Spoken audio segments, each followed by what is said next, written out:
first topic I want to talk about really quick before we get into some other things is that I don't like bitch ass niggas. And the reason why I want to start off with that is because game is about helping us learn the rules of manhood. And a lot of times what happens is we don't fully believe in the rules. We don't fully believe in the information. You cannot fear rejection. We got to stand on business out there, meaning that the bitches ain't gonna even fuck with me if they don't think that I'm willing to go the distance behind some shit. everybody in this room, if you had a bitch ass moment, raise your hand. When I say I am, I want you to say a motherfucking man. I am a motherfucking man. Like I said, y'all should have bitches. I'm amazed. It's a struggle for some of y'all. Once you find something that you're into, it comes before everything else. And then even when you deal with a woman who's into you, she has to compete with that thing, whatever the fuck that is, right? Stand up if you believe in fear. Stand up right now. Everybody stand the fuck up.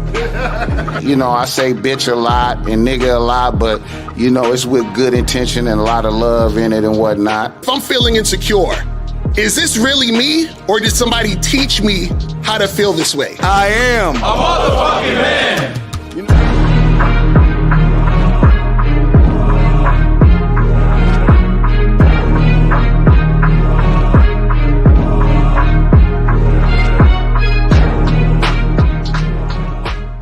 Still ain't getting women? Really? Come on, son. You need to go to badboymembership.com and step up your game. What's up, y'all? It's your boy, Mr. Locario, the bad boy of the dating game, and I'm telling you that if you really want to attract beautiful women, you need to go to badboymembership.com. This is where you get 45 through 90-minute step-by-step dating advice tutorials every month. Just sign up, follow the advice, and you'll get the women you want. Go to badboymembership.com. That's badboymembership.com. It's your boy, Mr. Locario, the bad boy of the dating game, and I want to tell you about my documentary, Game Kings, The Definition of Game, starring myself, the Boss Mac Topsoil, Rosebud, Ron Wills, Miles Cunningham, and much more. In this documentary, you're going to learn about confidence, manhood, attracting women, and the definition of the game. To get this documentary, go to MrLocario.com.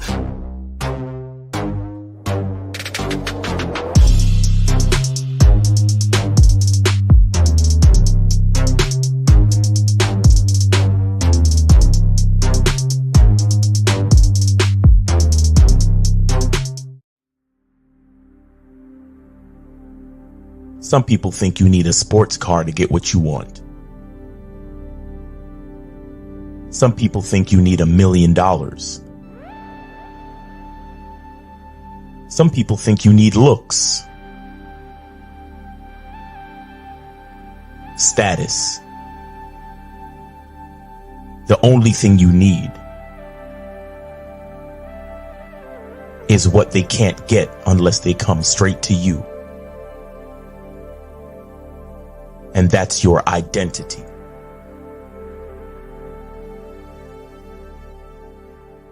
Join the Masculine Identity membership today.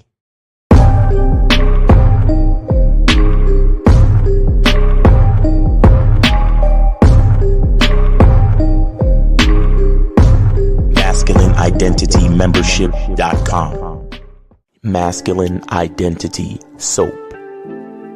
This luxurious, quality, high lather, high moisturizing, all natural bar soap has been handcrafted with care and consistency to provide a quality cleansing experience for self-care, focus, and productivity. Specially formulated for cold showers. Stay clean, gentlemen. Masculine Identity Soap. Yo, we here. What's poppin'? What's good? What's good? What's going on? It's your boy, Mr. Locario, the bad boy of the motherfucking dating game. Shout out to everybody in the chat. Shout out to everybody in the building. Who we got up in here? Shout out to my lady April MC in the motherfucking building. And shout outs to June Sports, a monogamous player. Ja Heels. Oh, we got Young and Disciplined in the chat. I'm glad you're here because I'm gonna talk about the video and I'm gonna break down some of this game. You feel what I'm saying? Shout out to Champ9 1988. Shout out to Zay. Shout out to Phoenix Smiles. Alexander was popping with you. Shout out to NJ Kell. Excuse me. Shout out to Eduardo. Shout out to No Data in the building. Shout out to my dude Joe Blast in the motherfucking building. Shout out to Marcus. What else we got up in here? Dan Frank. Marilyn said it was popping with you. Corey was good. Uncle Guns in the building. Chocolate Daddy Paws is up in here. Chris in the chat. What's going on?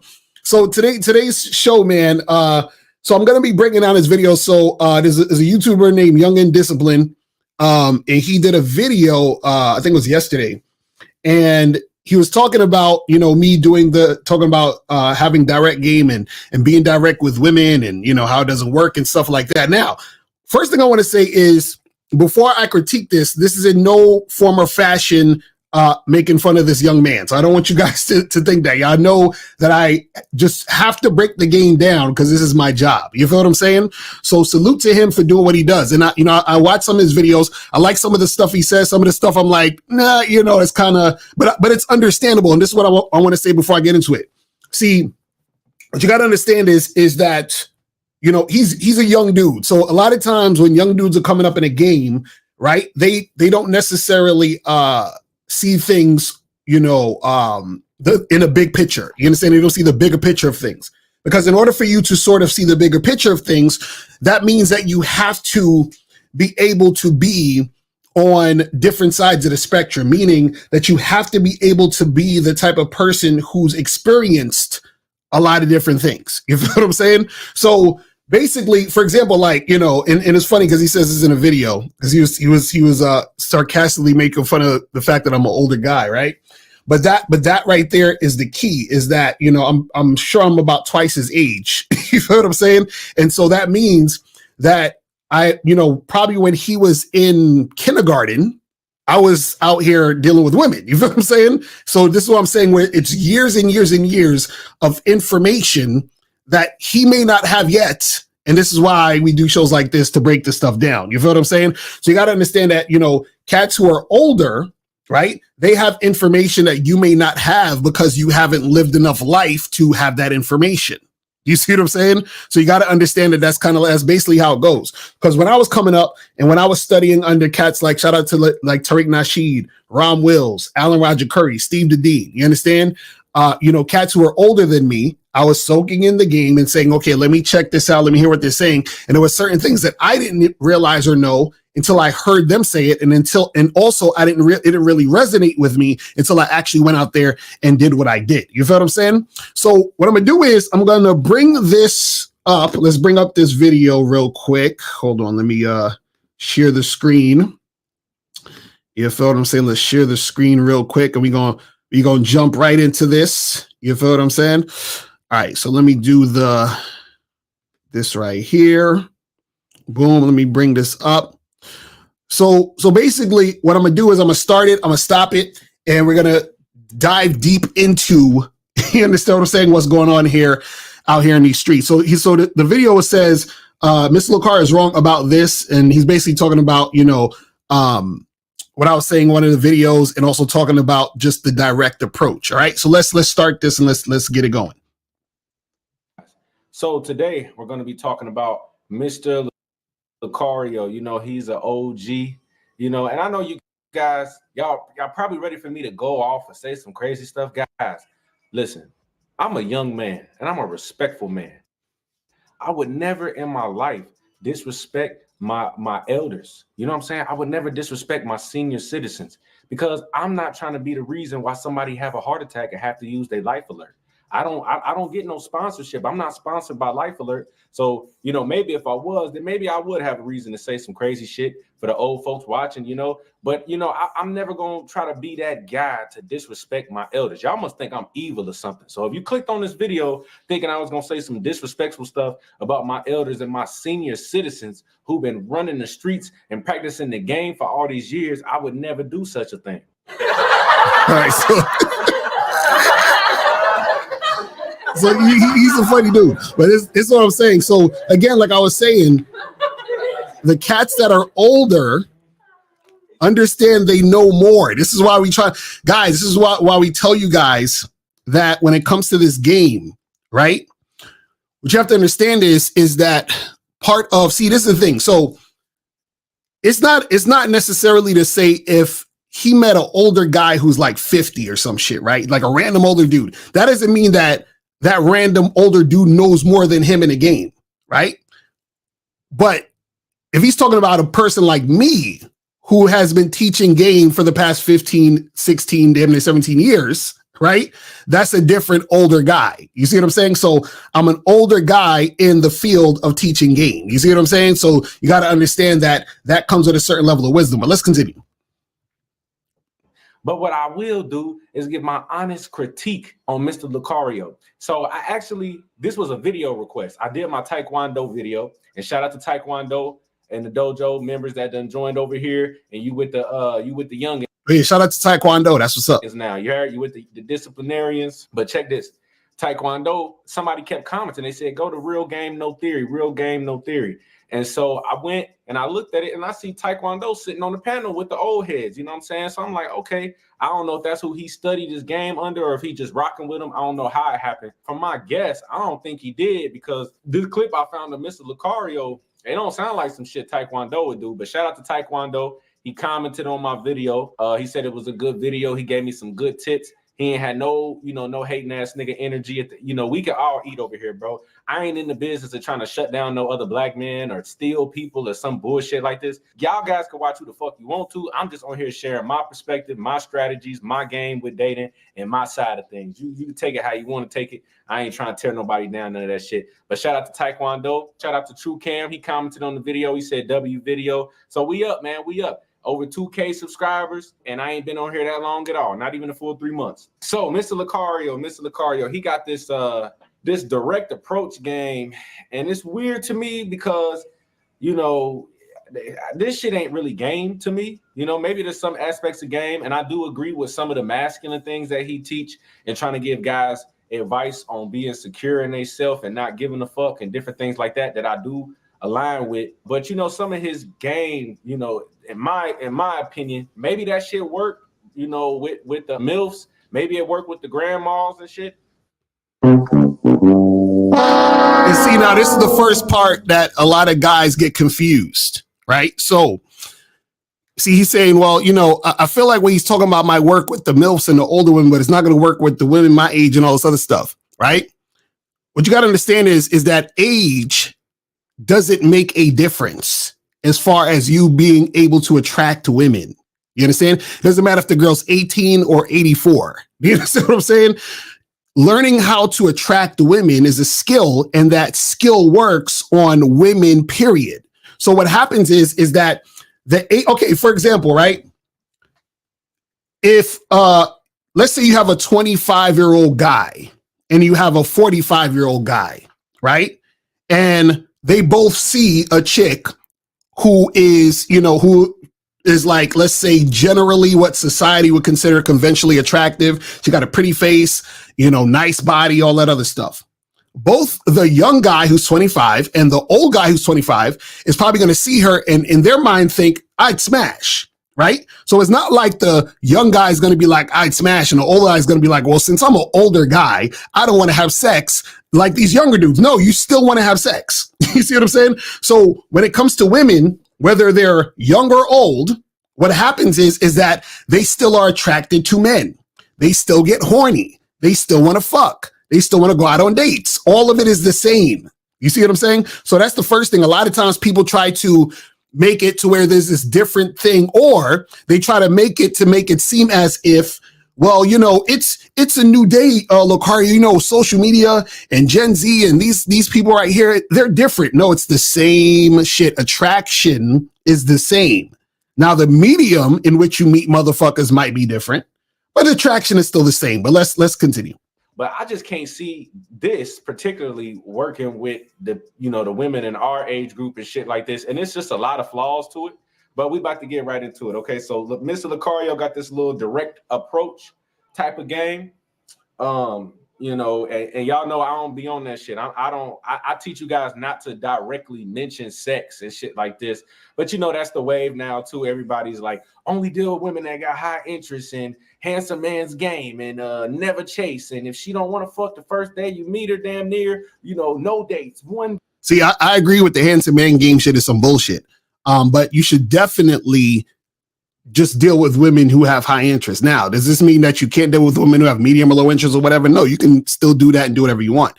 What I'm saying is it's more beneficial to your time and energy to deal with women who have high interest, because women who don't have high interest, they're going to give you the runaround. They're going to be on some bullshit. And what's funny is there's another video of him I'm going to show after this that illustrates this point, and it's also going to illustrate, you know, why being indirect attracts attention whores. But let's continue. Date only, whatever the case. And then if it's nothing, then you move on. I ain't with that bullshit. And the reason I call it bullshit, guys, is because it's unrealistic. I think it's an easy cop-out to not actually have to teach any specifics to scenarios, because life ain't that black and white. And see, what you got to understand is that when people say certain things are unrealistic, right? They're telling the truth, meaning that, but it's unrealistic to them, right? So what happens is that you have two types of things, right? You're going to have certain things that are going to be unrealistic to the collective, because we're in a collective society, in a collective universe. So there are certain things that we all say, yeah, that is unrealistic. So for example, if me and him went on a roof, right? And I was like, let's jump off the roof and fly. And he's like, nah, that's unrealistic. I'd be like, yeah, I agree. That's unrealistic. And probably everybody in the world would agree that it's unrealistic for us to jump off the roof and fly. Right. But if I say, hey, listen, you know, I can go and talk to this girl, tell her I want to have sex with her and hook up with her tonight. He might say it's unrealistic, but I'll say I've done that plenty of times. So in his reality, it could be unrealistic. In my reality, it's not. Right. So you have certain things that happen to certain people, and certain people have different experiences. So to them, the other person, they're like, well, that's unrealistic. That's crazy. And it's like, yeah, well, that makes sense to you because in your particular situation, it might be unrealistic. But let's continue. Usually the girls that you meet, they're going to have low to moderate interest, guys.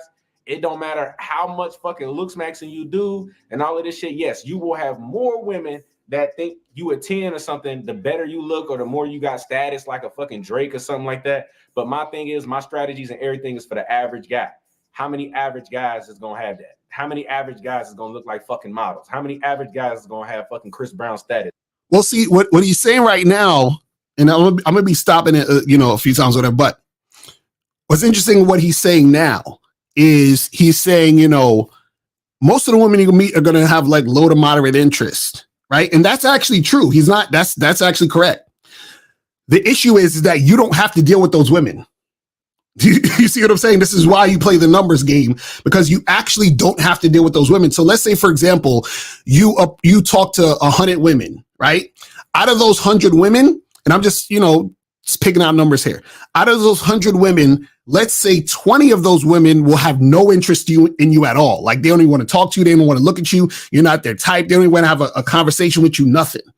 And so you have 80 women left, right? Now, out of those 80, let's give about 15 of them will be high interest women, right?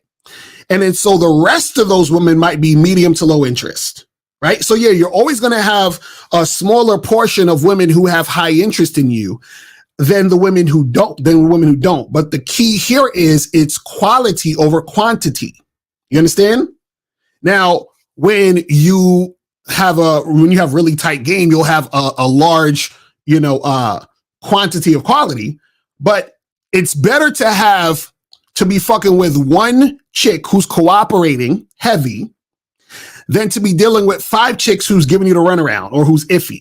You understand what I'm saying? So the quality is always better than the quantity. Now, if your game is tight, you could have 5 chicks who are on point and who's cooperating, which is even better, and that's all good. But it still has to be quality there. But let's continue. None. So this fucking direct approach shit is just not feasible for the typical guy. My channel for the average guy. I'm trying to teach y'all how to raise women's interest, be a go-getter, go get the girls you want. None of that. We ain't chasing any of that. Fuck all that bullshit. Oh, and also what it is, and this is the thing, he's saying, well, I'm trying to teach the average guy, which I understand. He's saying, hey, listen, man, you guys out here, a lot of you guys are not, you're not gamed up. You see what I'm saying? You're not the tallest guy. You don't have this, you don't have that, or you don't have a certain mindset. You don't have the go-getter attitude. And that's the average guy. The issue with that is that when it comes to game, right? Game teaches you to understand, right, that you are unique. So you're not like that. You're not like the average, like everybody else. You're not asleep like everybody else. You tap into what makes you valuable, which makes you more attractive, which makes you attract more women, right? Because even earlier when I was talking about how out of 100 women, let's say 15, has high interest in you. That's a lot of women who have high interest in you. But if your game is terrible, if your game is weak, you might only have 1 out of 100 or 0 out of 100. So to get 15 out of 100 is a lot. And that's a guy who is above average. But above average is not about you just looking a certain way. Above average is you have a certain mindset so that your game is tighter so that you can attract better quality. But let's continue. Don't chase, but you still got to know how to pursue. All right, let's watch this video. Guys, I'm going to give you a tip on how to find out if a girl is sexually interested in you. All right, so now what I want you to notice is the title of this video that he's showing this short is talking about how to test her to see if she's sexually interested in you, right? So now I want to make that clear so we can go with what he's going to say about it and go into that direction. But let's continue. All right, so this is what you do. If you're on a date with a girl or you randomly meet a girl at a bar or something like that, you want to get into a conversation about sex. So you want to ask her, hey, have you ever had a one? All right, so first off, like if you randomly met a girl at a bar, you do not want to ask a girl about sex, okay? You go ahead and try it. You go ahead and try it. And it's not going to work. But once you try and it don't work, you know, if you don't get arrested or if she don't throw the fucking drink in your face and you don't come off as creepy as shit or some niggas don't tackle you, you can come back here. As long as your fingers still work, you. And see, this is what I was talking about earlier, is that it's different experience. See, I've never had a drink thrown in my face. I've never gotten arrested for talking sexual with a woman. Never, not one time. You understand what I'm saying? So what happens is a lot of guys, they're scared to be bold and have a conversation and understand. And this is what I want to say about the direct approach, right? And you know, I'll have him talk a little more, but basically what it is this, right? Is that I'm talking about having a conversation. So a lot of times when guys think about the direct approach, the first thing that pops in their head is, oh, I'm gonna just go up to the girl and say, hey, I want to fuck you, turn around. You understand it? Or, hey, what's up? Suck my dick. That's not what we're talking about with a direct approach. You understand what I'm saying? That's actually not what a direct approach is, right? I'm gonna talk about what a direct approach is in a second, but we're gonna continue with what he's saying. Let's go. Come back here and type in the comments how it went for you. All right, let's keep going. Nightstand, or have you ever slept with a guy, you know, as soon as you met him? Have you ever slept with a guy on the first date? You want to get information on if she's actually done this before. Now, if she says yes, right, then what you want. Okay, so the reason why this is a weak approach is because most women, there's a huge stigma in society on women being hoes. Listen, I know if I got some Justin J. Nope. I'm glad he said that, but I want to address that. He said there's a huge stigma on women being hoes in society. Now, he's correct, but what he's incorrect about is that women, when they're sexually attracted to you, don't give a fuck. Let me break that down. So when a woman is sexually attracted to you, she wants you to know or think or feel like she is sexually attracted to you and wants to have sex with you because she wants your dick. Why? Because she's sexually attracted to you. See, what happens is that women don't want to look like hoes in front of guys that they don't want to have sex with now.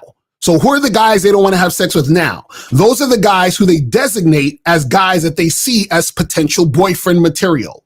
So if you're on a date with a girl, or let's say you take her out to dinner, you're whining and dining her, you're acting very boyfriendy, you're being a gentleman, you're tiptoeing around the issue of flirting or whatever the fuck it is.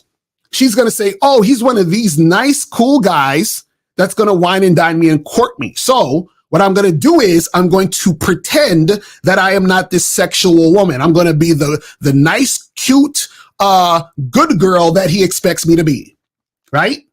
So the stigma is there, yes, but the stigma is based on males talking about it. But when a woman is dealing with a guy she wants to fuck, she wants to be the biggest slut she can be for that guy. You understand what I'm saying? Because what happens is that if she wants dick, she wants you to know she wants to give you the pussy. You see what I'm saying? So that's what it's about. But let's continue. Fans or Ty Worldwide or even maybe Mr. Lucario, if you walking around like, but I'm that dude when you're that dude, when you are him. If you on that shit, then I know you're gonna be like, well, it doesn't happen to me. Or if you're that dude, she won't say that. Guys, most girls are gonna say no. Okay. And if they don't say no, they still. But see, what you got to understand is this. So it doesn't matter if you're indirect or direct. You're always going to find women who say no. So I want to get this clear. Being direct doesn't guarantee that you're going to get the woman. Being indirect doesn't guarantee that you're going to get the woman, right? But also what you got to understand is that you can fuck women being direct and you can fuck women being indirect. So there's no thing where there's just this one way and that's it, or this other way is never going to work. No, this is basically what it is. You can fuck women being indirect, right? And you can fuck women being direct. All direct does is it saves you time. All what indirect does is that it wastes your time. Do you see what I'm saying? So direct saves time, indirect wastes time. And I'm gonna show you that a little later, guys. I'm gonna say it one more time. Direct saves time, indirect wastes time. So what does that mean? Direct saves time because if you're direct and the woman, what she's going to do is she's going to respond to you being direct, which is if you're showing interest sexually and she says no, that means you don't have to speak to her anymore because she was never really trying to fuck with you. So what happens is that you don't waste time on this woman. So that means you save time. See, indirect, what it does is it wastes time because what happens is that when you're indirect, you could be dealing with a woman who's not interested in you. So what happens is you take a long time to get to the point, or you wait a while to make something happen. And then when you're trying to finally make something happen, she says no still. So now you've wasted time. So to put this plainly, a guy who's direct could be talking to a woman for 5 minutes and she's going to say no. The guy who's indirect will be talking to a woman and dealing with her for 4 hours and then she'll say no. You understand what I'm saying? So when you're direct, you're saving time. When you're indirect, you're wasting time. But let's continue. You know, they'll probably say something like, yeah, I used to do that, but, you know, I'm not really trying to be on that no more or something like that. This is very. Yeah, and exactly. They're going to say that to guys who they don't want to fuck. But let's continue. Very common type of stuff, even if they would do it still. This is why I'm saying you guys want to learn how to build sexual tension and basically kind of, I don't like using the word flirt because it kind of sounds like some middle school shit. But oh, no, you got to flirt. You have to flirt. But let's continue. Y'all get what I'm saying. Flirt, right, without actually being this direct, okay, on sex, because a lot of times they're going to say no. They're going to. Oh, and actually, and I wanted to point this out. So what I'm saying in the video that he's showing, that's actually not even me being direct in what I'm explaining. Remember, the video that he showed was about testing a woman to see if she's sexually attracted to you. Now, what I said in that video is have a conversation and bring up sex in the conversation. So what happens is that when you bring up sex in the conversation, what you're going to say to her is, and get to the point of the conversation when you say, hey, what's your thoughts on one night stands? Have you ever had a one night stand? So forth and so on, blah, blah, blah, blah. Now, what you're going to know about when you're talking to women, women love to talk. Women love to have conversations. Women love to go back and forth. So if a woman is interested in conversing with you and she's having a good time with you and she's having fun with you, she's going to open up and talk to you.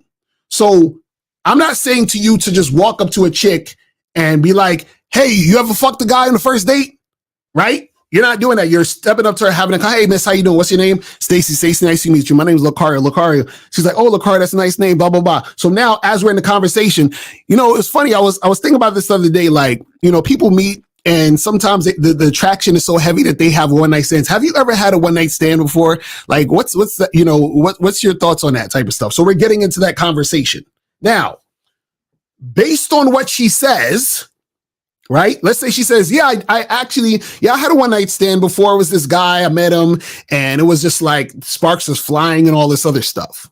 So now what I'm saying is that if you start to flirt with this girl and build sexual tension, and then you try to smash her that night, right? And it's feasible for you to smash her that night, meaning that the logistics and everything is all good, which means that there's nothing deterring Alpha making it happen.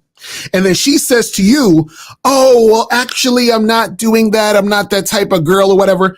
And you're like, well, wait a second. She just told me that she's done that. So what that basically means is that she's done it before. What it means is that she's done it with a guy who she was highly sexually attracted to, which is why they fucked. So by her telling you that story and then later on not wanting to fuck you, what she's essentially saying is the guy that I fucked, I was more attracted to him than you. Because if I was attracted to you the same way I was attracted to the guy, we'd be fucking. It's really simple. Now, could a woman lie and pretend and act like she could be like, yeah, I never had a one night stand. Yeah, that's cool. She could say that. But what I'm saying is that if in the conversation she mentions that she did, right? What that's telling you is that she's basically telling you, if I'm sexually attracted to a guy, right, then that means that I will have sex with him immediately or quick or on the first date. And so if she's not doing that with you, that means that she's not really feeling you like that. Now, what it also means is that when you have this type of knowledge, what it means is that you don't have to waste time on a woman who is not really feeling you. So let's say I meet the chick, right? And we have this conversation, right? Because I've actually had, this is something that I've done a bunch of times. So I have this conversation with the woman, right? And, you know, so I do this and she tells me she has had sex on the first date before. We're having that conversation, right? And what'll happen is that as I'm flirting with her throughout the entire situation, right? I'm guiding her and leading her to sex. Now, when she tells me that she's not interested, what she's essentially doing is saying, I'm not interested in you sexually like that. So because I know she's not interested in me sexually like that, which means she doesn't have high interest, she might have medium or low interest, I'm not going to waste my time because she's already shown me her hand. Now, this is the interesting part about it. A lot of times when you have this conversation, you're having the conversation within an entire interaction. So it's not like you say this and say to the girl, hey, I was asking you that because I was testing you to see if you fuck guys on a first date. And now that you're not fucking me, I'm never going to talk to you again. You're not doing that. You're having that conversation, seeing what she's saying. You're like, oh, okay, so she's already shown that she does this when she's attracted to a guy. Now, I've had this happen before where I've had this conversation, and then this is the part where it becomes direct. So, for example, I approach the girl, we talking, I add that in the conversation. Hey, you know, what's your thoughts on one night stands? And she's like, oh yeah, I had a one night stand before, blah, blah, blah, blah, blah. So then maybe 5 minutes later within the conversation, I say, hey, listen, you know, I was thinking about, you know, going home and getting out of here, but because we've been talking and because this interaction is pretty cool and you know, I'm attracted to you, I was thinking that I want you to come back to my place so we could fuck, or come back to my place so we could hook up. Now, once I say that, that's when I'm being direct. You understand? That's when I'm being direct. So what I wanted you guys to understand is that when it comes to being direct with women, being direct is about giving a woman specific information about what you want to do. Okay? I'm going to say it again. Being direct with a woman is giving her specific information on what you want to do. So within this conversation, I wasn't even being direct yet. I was just talking and having a conversation. As soon as I said, hey, I want you to come back to my place so we can have sex, that's when I'm being direct. Now, how do you know to tell the difference if you're direct or indirect? Direct is specific, indirect is vague. I'm gonna say that again. Direct is specific, indirect is vague. You understand? So, like I said, when I'm direct, I said, hey, come over to my place so we can have sex. That's the reason why you're coming over to my place. Now, indirect would be, hey, come over to my crib so we can chill. Come over to my crib so we can hang out. You understand? Because then the question is, chill and do what? Hang out and do what? You see how that works? Because chill and hang out is vague. That could be anything. It could be anything. Right? Now, you're probably like, but Lucario, she knows that you're trying to get her over the fuck. Right? And she damn well probably does. And in most cases they do, but this is the problem. When you're indirect and you say chill and hang out, they can use that against you. So they come to your house and then you trying to fuck.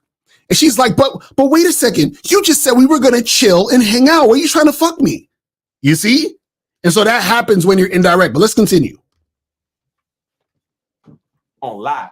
And even if they don't lie, I'm gonna just keep watching it. You'll see. It ain't gonna work like he's saying. To do is you want to flirt with her, build sexual tension, and let her know that you want to have sex with her. Now she refuses to have sex with you. So this is a little backwards, right? So you already bringing up sex, and if she would do it, if she say yes, then you start flirting. Like this, just interactions. No. What you're missing is you're having the conversation. In the conversation, you bring up this topic. Once you bring up the topic, she's going to give you a response. Once she gives you the response, you'll know if she says, yes, I've done this, you know that this is the type of woman who does this. Now, I'm going to give you guys a quick little tip. Most women have had one night stands. You understand? 95% of the women you meet have had one night stands. You understand what I'm saying? So what happens is that most of them are going to say this. So you just asking this question is just you testing to see her response, right? Because there, you might actually, let's say for just sake of argument, you ran into a girl who was actually telling you the truth that she's never had a one night stand. She doesn't do that, or she's never been in that situation. And she, she's just, let's say she's only had sex with one guy in her life. She, that was her ex. They broke up, a month ago or 2 months ago. And that was her first boyfriend and yada, yada, yada, and all that other shit. Now, let's just say for sake of argument, that is the reality, right? Now, what happens is that if you are in a situation where you're trying to smash, right? In some cases, if she's highly attracted to you, she probably would. But let's say she doesn't. That's a whole different story or a whole different situation than a woman who has done it and won't do it with you. Because the message is, hey, buddy, I do have sex on the first night when I meet guys. But I have sex with guys who I'm sexually attracted to. So therefore, because I'm refusing to have sex with you, what does that mean? That means that she's not sexually attracted to you. You understand what I'm saying? We know this. So that's all that is. All that is just a test to see so that you know. So then when you know that this girl has told you out her mouth that she fucks guys on the first time she meets them, and she's not trying to fuck you on the first time you meet her, why would you want to continue to see her? Why would you try to keep dealing with her? Why? She's already told you how she sees you. She sees you as the guy she's not attracted to like that highly to have sex with you now. It's really simple. It's really simple, but let's continue. Let's continue. It's strange to me. I just want to see him do it. Let me take it back. You want to have sex with her. Now she refuses to have sex with you. Basically what she's saying is that she's not really that sexually attracted to you, because if she was, she would be doing that because she's done that before, and that's what she does with guys she's sexually attracted to. She sleeps with guys that she's sexually attracted to when she first meets them, first date, one night stand, stuff like that, right? So if she's refusing to do you, what she's basically saying is, I am not that sexually attracted to you. Okay, there's a lot of things to unpack here. So if she's saying that she don't want to have sex with you after you asked her to have sex and you just met her, or it's the first date, it's usually because she's not feeling comfortable with you. It don't always got to be that she's not sexually attracted to you. It could be, you see, it could be, but it also could be that she's not comfortable with you. I gotta hit him with the button, though. Gotta hit him with the button. And I'm glad he brought that up. And I'm probably gonna do a show about this tomorrow. Guys, you have to understand, you do not, and listen to me clearly. Listen to me clearly. You do not, I should say this, it is not your job to make women comfortable. I'm gonna say it again. It is not your job to make women comfortable. I'm gonna say it a third time. It is not your job to make women comfortable. Now, what happens is this. What you don't want to do is you don't want to act like a fucking moron or a weirdo when you're dealing with women, right? Because doing that would make them uncomfortable. But what I'm trying to tell you is that it's not your job to try to make her comfortable, meaning, because what you got to understand is this. You know you. She doesn't know you, but you know you. So you know your intention is not to do anything fucked up when you're dealing with women. So what happens is sometimes when a woman is uncomfortable, right, it's either because she has some sort of fear that is not your problem, or what happens is that she's saying these things because she's not really that attracted to you.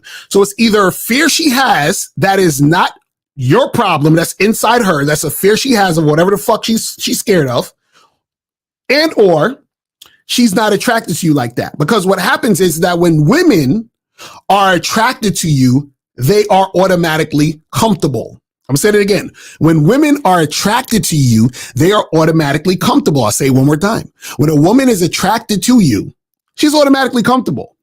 Listen, there was a girl in my college that I used to fuck with, right? And me and her, we hooked up a few times, right? So one day we was in the cafeteria, whatever it is like that. I'm chilling, eating my shit. She comes up to me, hey, what's up? Blah, blah, blah. We just talking shit or whatever. And this chick told me about a motherfucker she went on a date with the night before. This woman told me that the dude she went on a date with was a drug dealer, and she got in this nigga's car. He drove to fucking sell some drugs at some spot. You understand what I'm saying? And she went with him inside the fucking spot where he was selling drugs to the motherfuckers. Then they had guns and all this other shit. She comes out the spot, goes back in the car with him, and they go on their date. Now, you want to talk about uncomfortable? I was uncomfortable just hearing the story. I was like, are you serious? Like, you really went with this nigga inside of a fucking building with other motherfuckers with guns, and this is the first date with you in this, like, you see what I'm saying? So she was comfortable as a motherfucker dealing with this nigga. So what I'm saying is, it's not your job to make women comfortable. They will be comfortable if they're attracted to you. It's that simple. But let's continue.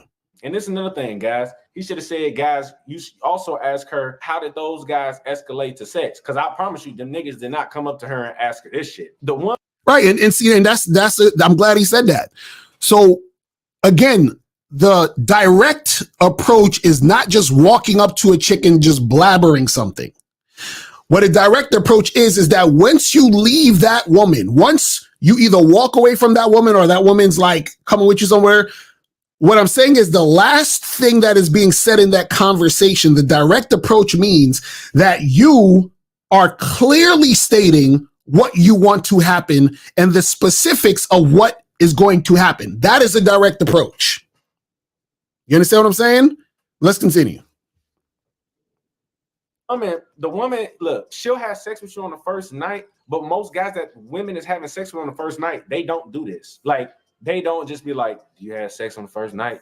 You be having sex on the first night? Okay, yeah, but I'm trying to have sex with you." It don't really go down. But that's not what I'm saying. What I'm saying in that particular video is this is a way to test to see if a woman is the type of woman who is going to let you know and say out of her mouth so you can hear it. And so what I'm saying is this.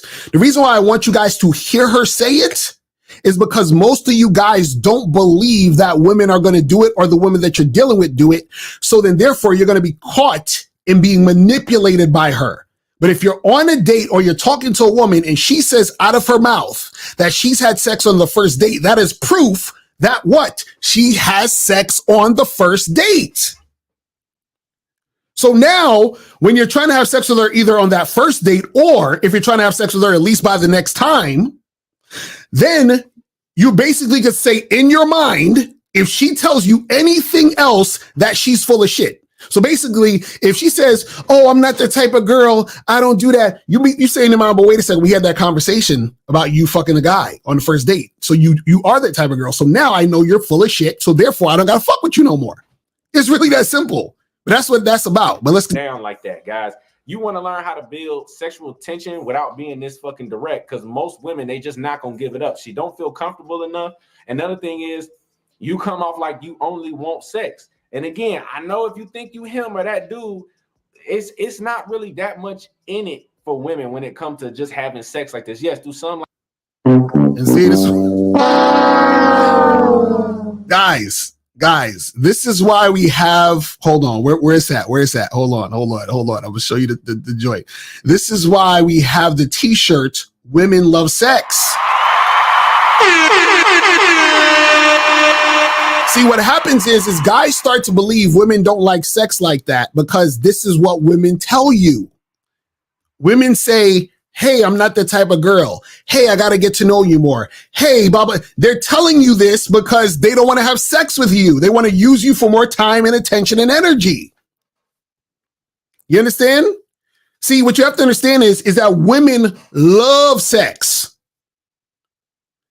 See, women could have up to 20 orgasms in one sex session.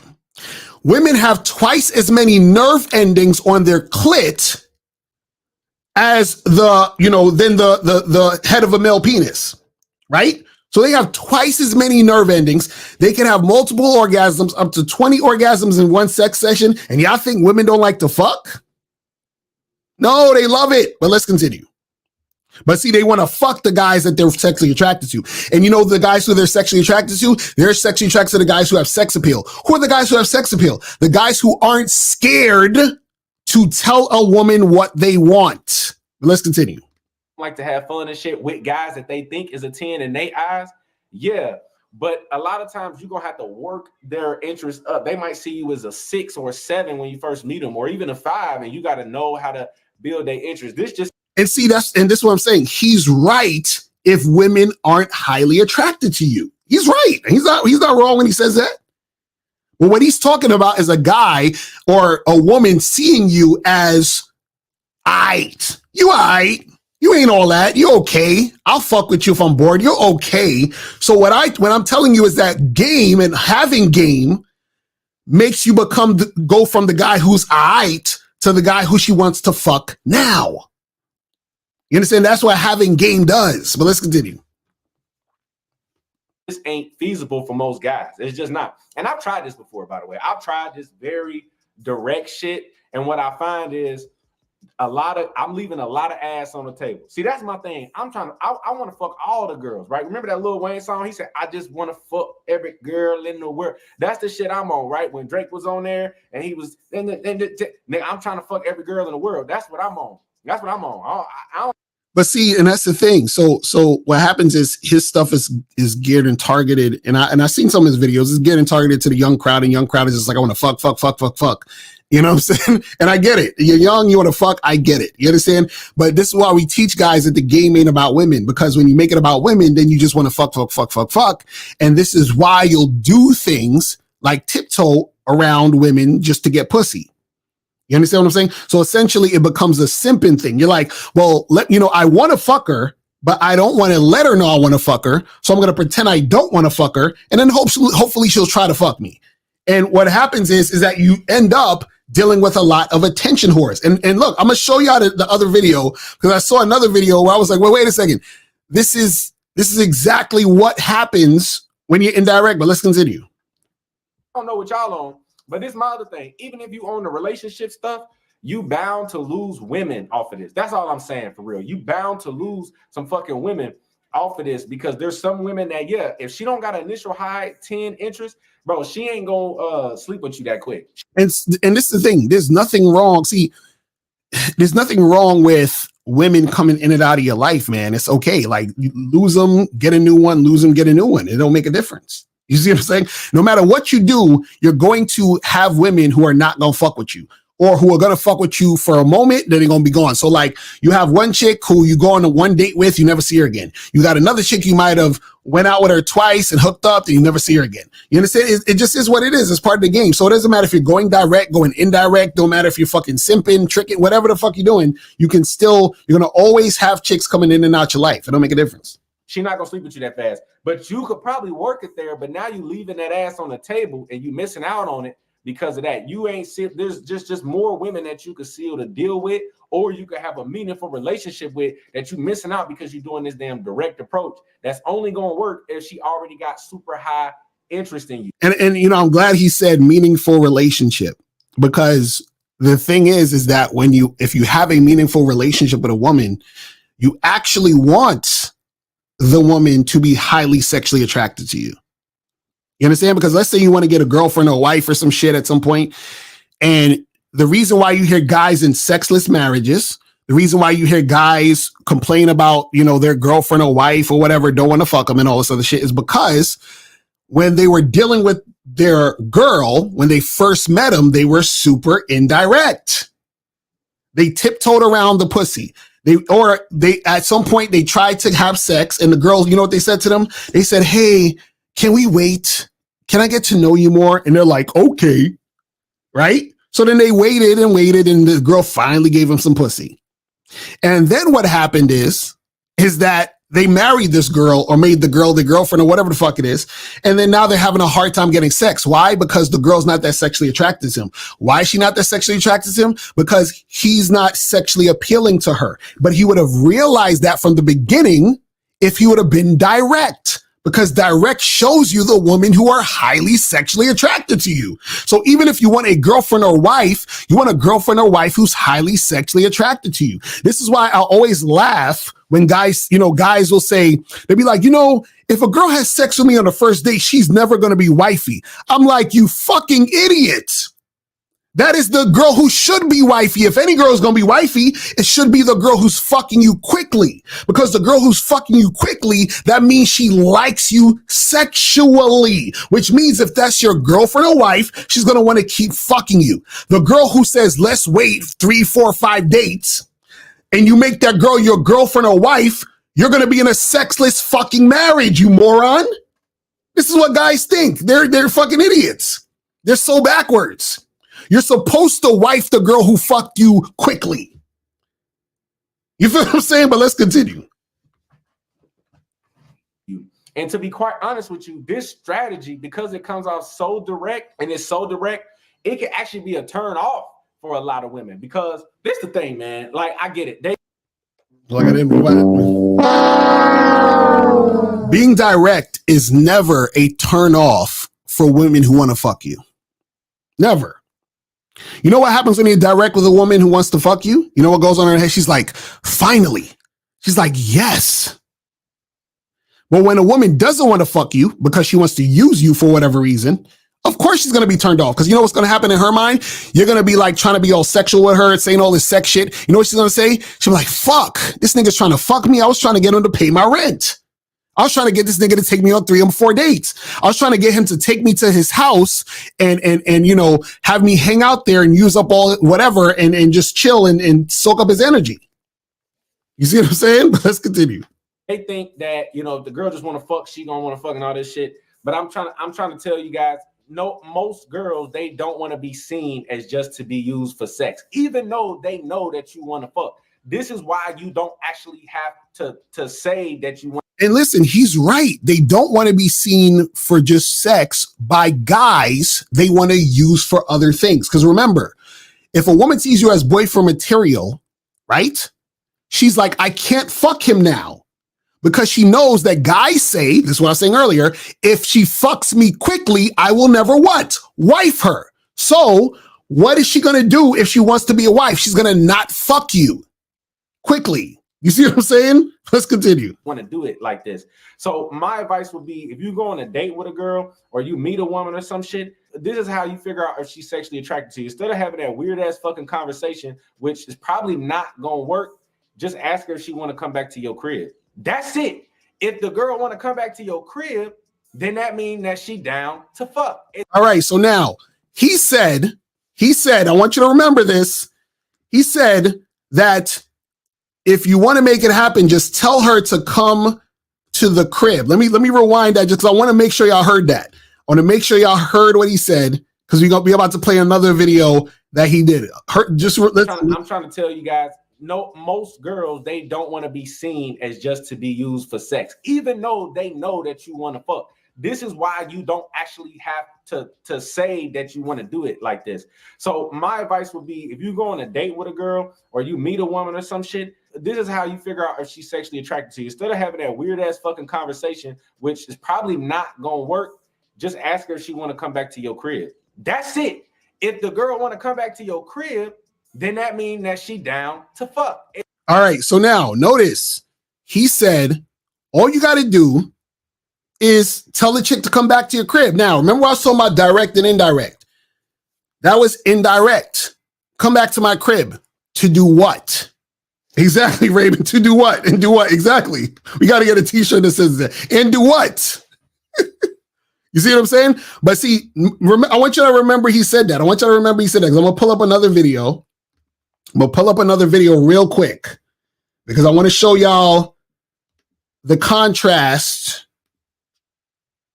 of what he just said. Because now this is another video he has, and it's called My Recent Mistake as a Dating Coach, Never Validate Women, right? You never want to be too available, guys. Now, in this video, he's going to be talking about how he was dealing with this girl, and basically the chick is an attention whore. But he was dealing with this girl. He's saying that the reason why shit didn't really pop off like that was because he invited her over like twice in a week or something like that. Right. But the real reason is that the girl wasn't really that into him and he was being indirect. This is what I'm trying to tell you. So I want y'all to listen to this. We're going to go through this real quick and it's going to show you what can happen when you're indirect. But let's talk about this. Never give them 2 days in a week. I shouldn't have did it. I normally wouldn't do it. I did it. I failed. I failed the availability test. Now I had a good reason. Now, one thing I want to say, and what I want to commend him on is I want to commend him for at least talking about a story where, it doesn't make him look cool. You understand? And that actually takes a lot of confidence to tell a story that's real, that doesn't make you look cool. You understand? Because a lot of times when people see, myself, even guys like him or anybody else on the internet, and we're talking about dating, relationships, game, whatever, it's like they'll think we're perfect and shit. Like because you know what I'm saying? Like we never make mistakes or whatever. So I commend him for actually even putting this story out. You understand what I'm saying? So I got to give him a hand clap for that. You feel me? But let's continue. Reason, okay? I had a good reason. She had a big. And she has some big, okay, that's a perfect reason to fuck up on my end. I don't even remember what I said, bro. Like for real, I don't remember. I just know I lied. Yeah, I think he's joking and being facetious in that part because he said the reason I did this shit because she got a fat ass or whatever. I think he's joking, but let's continue. And I'm like, damn. And I just remember thinking I should have never had her ass come over here twice in a week. I already knew I fucked up. Yo, what's going on, guys?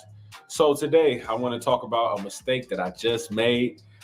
You guys know I keep it real with y'all. I thought this was the perfect thing to talk about. I wasn't gonna talk about it, but then I was like, you know what? Let me be honest with the. And now, what I want y'all to pay attention to is in this story, the girl that he's dealing with and her being over his crib. And it's not really necessarily about him inviting over twice in a week. Now, you shouldn't necessarily invite chicks over that much when you first meet them or whatever, because again, it is true that if you spend way too much time with a chick at, when you first fuck with her, that's going to, in a lot of cases, either kill the attraction or make the situation worse, because now you're giving her way too much attention, which is going to make her feel entitled, which can cause drama. But the main thing about this situation is that he was dealing with an attention whore, but attention whores are attracted to indirect behavior. But let's continue. Guys, because unlike a lot of these other dating coaches and stuff you watch, they don't really admit all their wrongs, and they be bullshitting, like they be having girls obsessed with them so quick, or they never mess up or nothing like that, right? Guys, I'm gonna be super honest with y'all. I break my own rules sometimes, and the reason why I do it is because the strategies I give y'all, they pretty foolproof. I know that they gonna work, but sometimes because I'm advanced and I feel like I got this abundance mindset, that I'll be like, man, who cares if I lose her? Because I really don't care, right? But I want to tell y'all this. That's funny. He said he don't care that he lose her, but then in the other video, he's trying to fuck all the women. That's hilarious. This is why you can't be too available with women, guys. I did it. I failed the availability test. Now, I had a good reason, okay? I had a good reason. She had a big ass and she had some big titties, okay? That's a perfect reason to fuck up on my end. And I don't really... I just hope he's joking right there, but let's continue. To give a fuck, because I'll go get another girl. But this the thing, though. This is the whole point of why I tell you guys you don't want to over pursue. And on top of the over pursuing, you don't want to be too available. So basically, me and this girl, we just went out earlier this week, okay? And then we had a good time. I asked her back to my house. I've been on the street, by the way. The last 5 girls, I'm 5 for 5 right now. We're bringing the girls over and playing patty cake in the back room. And see. Oh, and I want you to notice something. He said he brought 5 girls to the spot and he basically smashed them or whatever. So he's 5 for 5. But then I want you to notice the difference in how he talks about these girls and this other girl. But let's continue. Yeah, I play patty cake a little different than a lot of niggas, right? So I had a girl come over, and I like to have my cake up in the air. So, she put that ass up, that cake right up in the air, right? And the way I play patty cake, I pull my fucking cock out, right? That's how I play it. And then the part where they say, roll it, that's where I get the condom, right? And I roll that motherfucker down. That's how I play the game. I know it's different than a lot of niggas, but we was in the back playing patty cake, with 5 for 5. So I was trying to be 6 for 6, guys. I was trying to be 6 for 6. I was trying to be Jordan in this bitch. Now, I fucked up. I'm going to tell you what happened. So I had just seen her. I had her come back to my place. We was chilling right here on this couch. We was making out, all that shit. She stopped. Now remember, he said in the other video, just tell her to come to the crib. So I'm assuming he just told her to come to the crib, right? But so let's continue. So he brought it to the house. They making out. She didn't want to take it too far on the first night. But guys, I always tell you, it's about progression. It's about progression. So, it ain't about the fact that I'm just trying to fuck. Anyway, I actually did like this girl. Unlike some of the other ones, I actually did like this girl. So he said that she came through and then she don't want to do it. So basically she's like, I'm not trying to do this. Let's take it slow type shit. Then he says, I liked her unlike the other ones. So now there's a few things that could be happening here.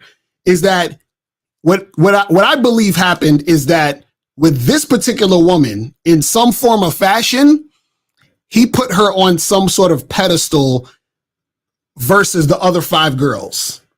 So I don't know what it was about this woman. Maybe he thought she was hotter. I don't know what the fuck it was. But there was something that was different about this one because he's comparing her to those other girls and saying that there was a different vibe with this chick. But let's continue. We was there. We was making our woo-woo. She go home. Now, she says she had such a great time. She asked me if she could come over again. Now, my thing is this. I thought to myself, I should say no to this.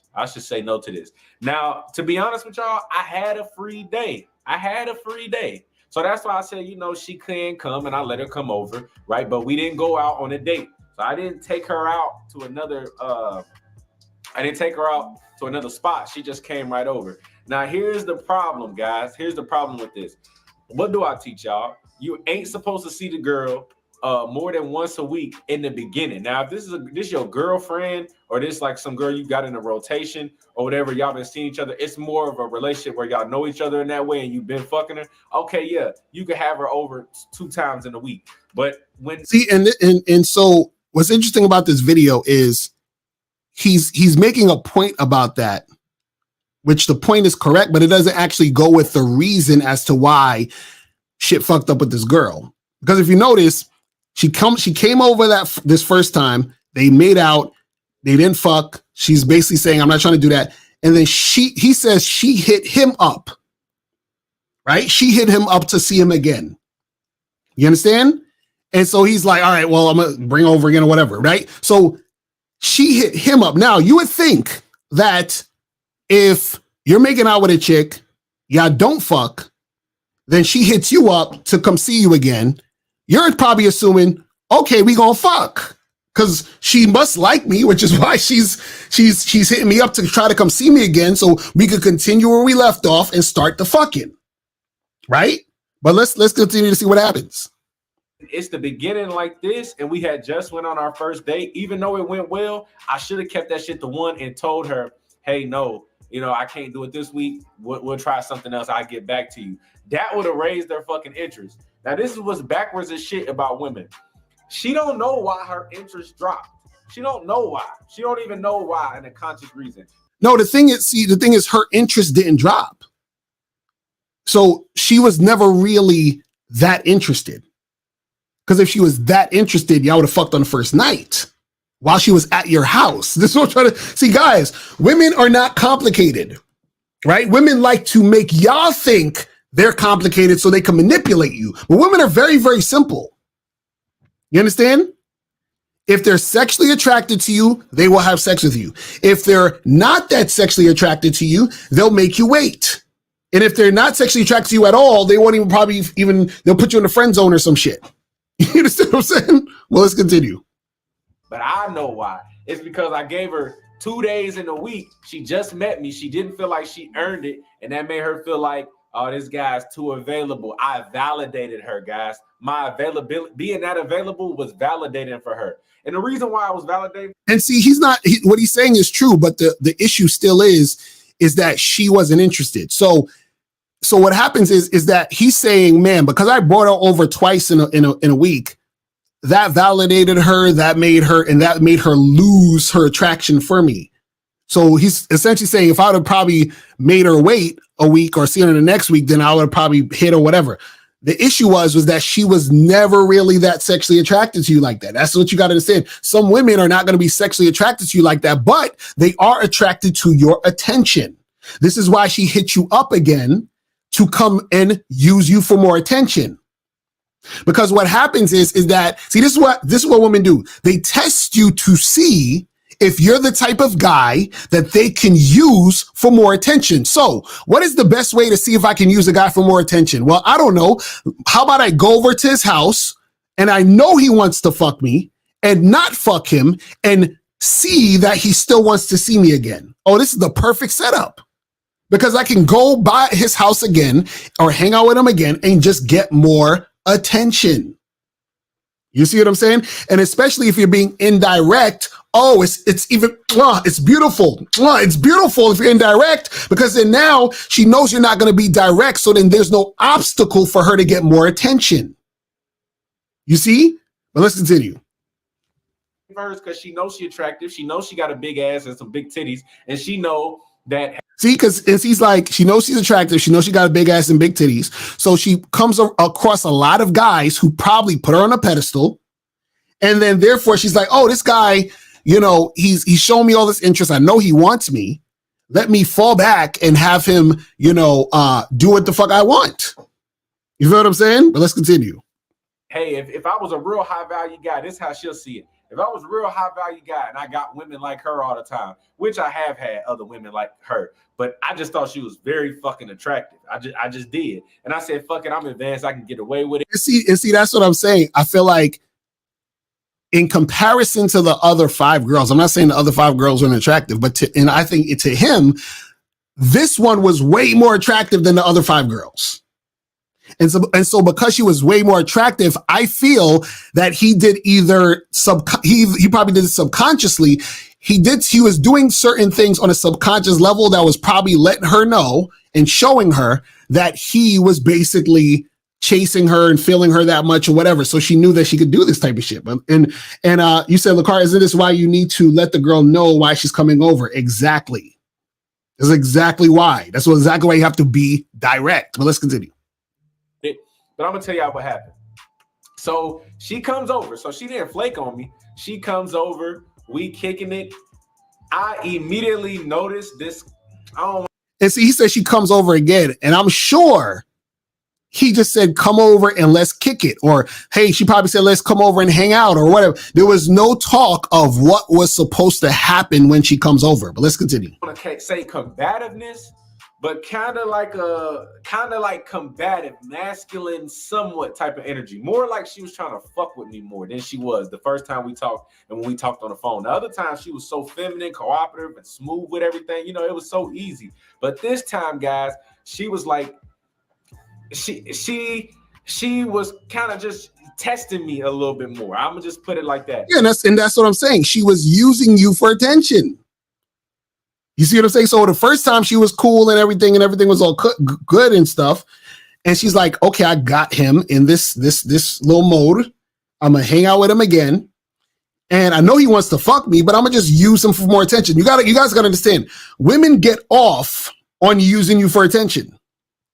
And this is why you have to be direct, because what he should have done, this would have been a better course action. Let's say fuck the whole thing about her coming twice in the week. She could have still came twice. What I would have said was, hey, she calls up, oh, can I come see you? Oh yeah, we could make that happen, but check this out.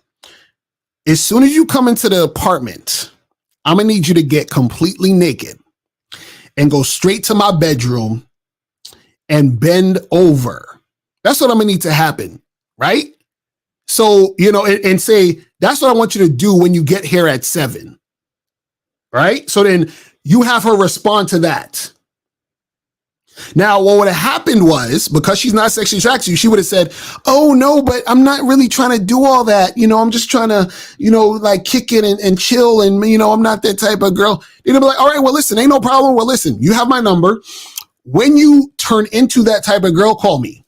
When you're ready to make that happen, call me. And that's it. And then he wouldn't have had her over. He wouldn't have wasted his time. And that would have been that. But let's continue. Now, I know what to do. I know how to pass the test. I ain't get mad. I ain't get butthurt. Guys, you never do that. You never get super mad when girls fuck with you or they make things a little difficult. All that shit goes into low value, taking it too personal and getting moved off center and emotional and shit. You never show women that something that they doing is bothering you in that way, getting all emotional and mad. I agree with him with that. You definitely don't want to, get all in your feelings when you're dealing with chicks. So I kept it cool. I kind of joked back with her or whatever. We was watching the movie here. Now, this is the thing. I'm trying to get her back to the bedroom. The girl going. You see, this is the issue. So she's over there and y'all watching movies, wasting time. See, let me explain it to you guys how to do this. Let me explain it to you guys how to do it. Matter of fact, let me let him talk first and I'm gonna explain it to you how to do it. Ask me what we going to the bedroom for. What the fuck you think we going to the bedroom for? You see what I'm saying? Well, why else we going to the bedroom? But see, I get girls that ask stuff like this sometimes, but it was different. It was. And again, he's like, they're watching TV. He's like, let's go to the bedroom. He's like, why are we going to the bedroom for? I thought we was just chilling, watching movies, right?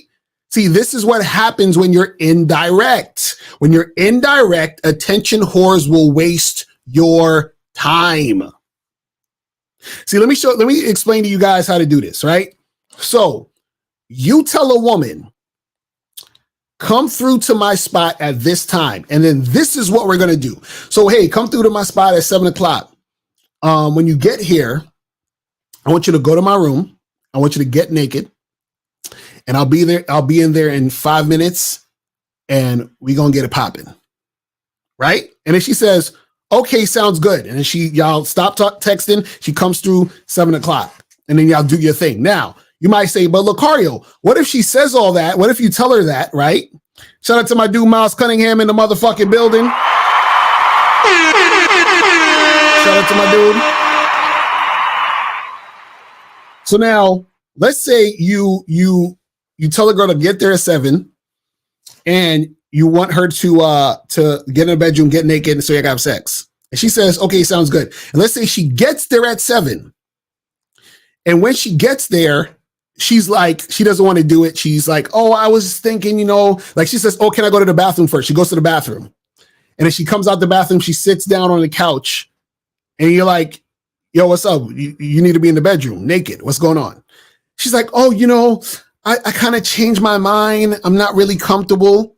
You'd be like, oh, okay, well, listen, you know what? That's no problem. No problem. Well, listen, how about we do this?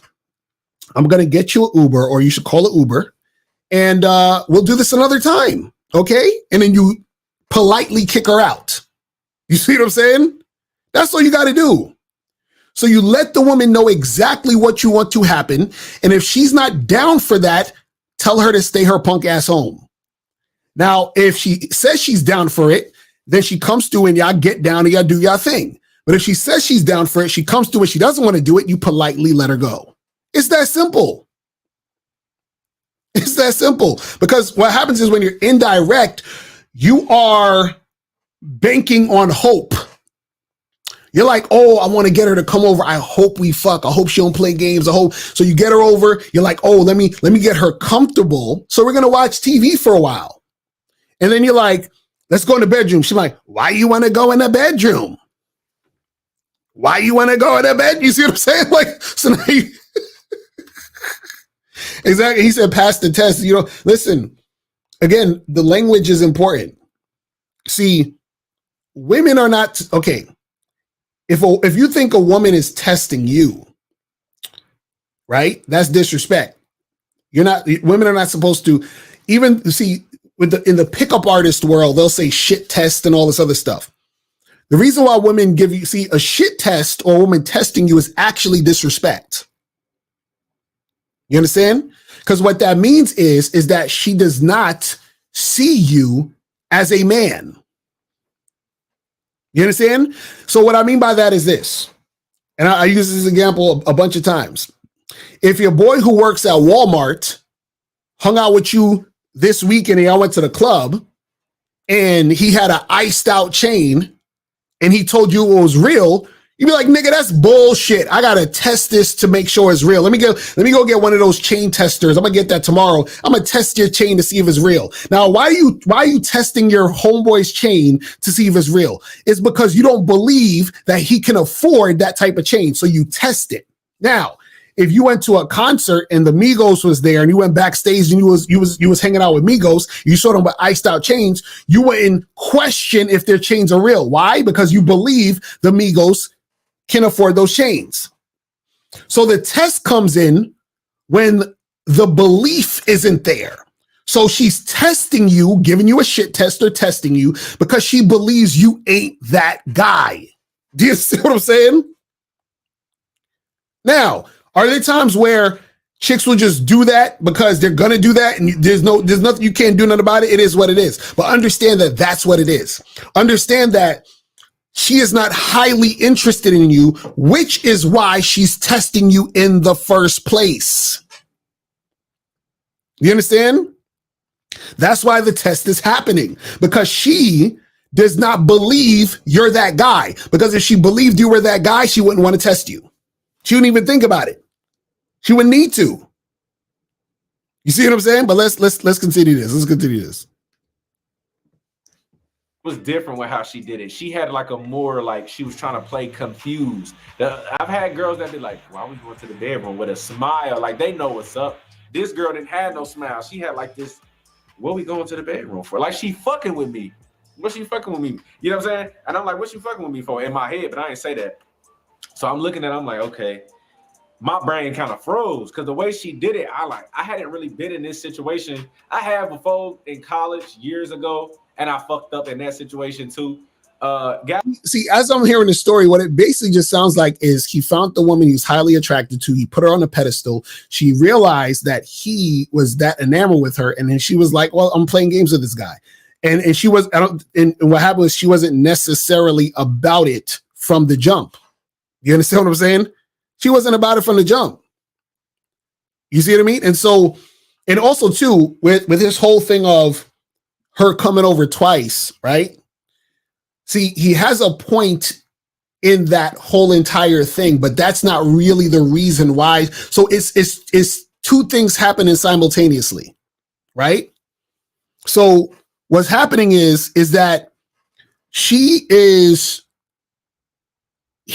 putting her on a pedestal, right? And what happens is that she is, I'm gonna get to you, King Leak, in a second, but he put her on a pedestal. But at the same time, his actions basically confirmed that she understands he's putting her on a pedestal.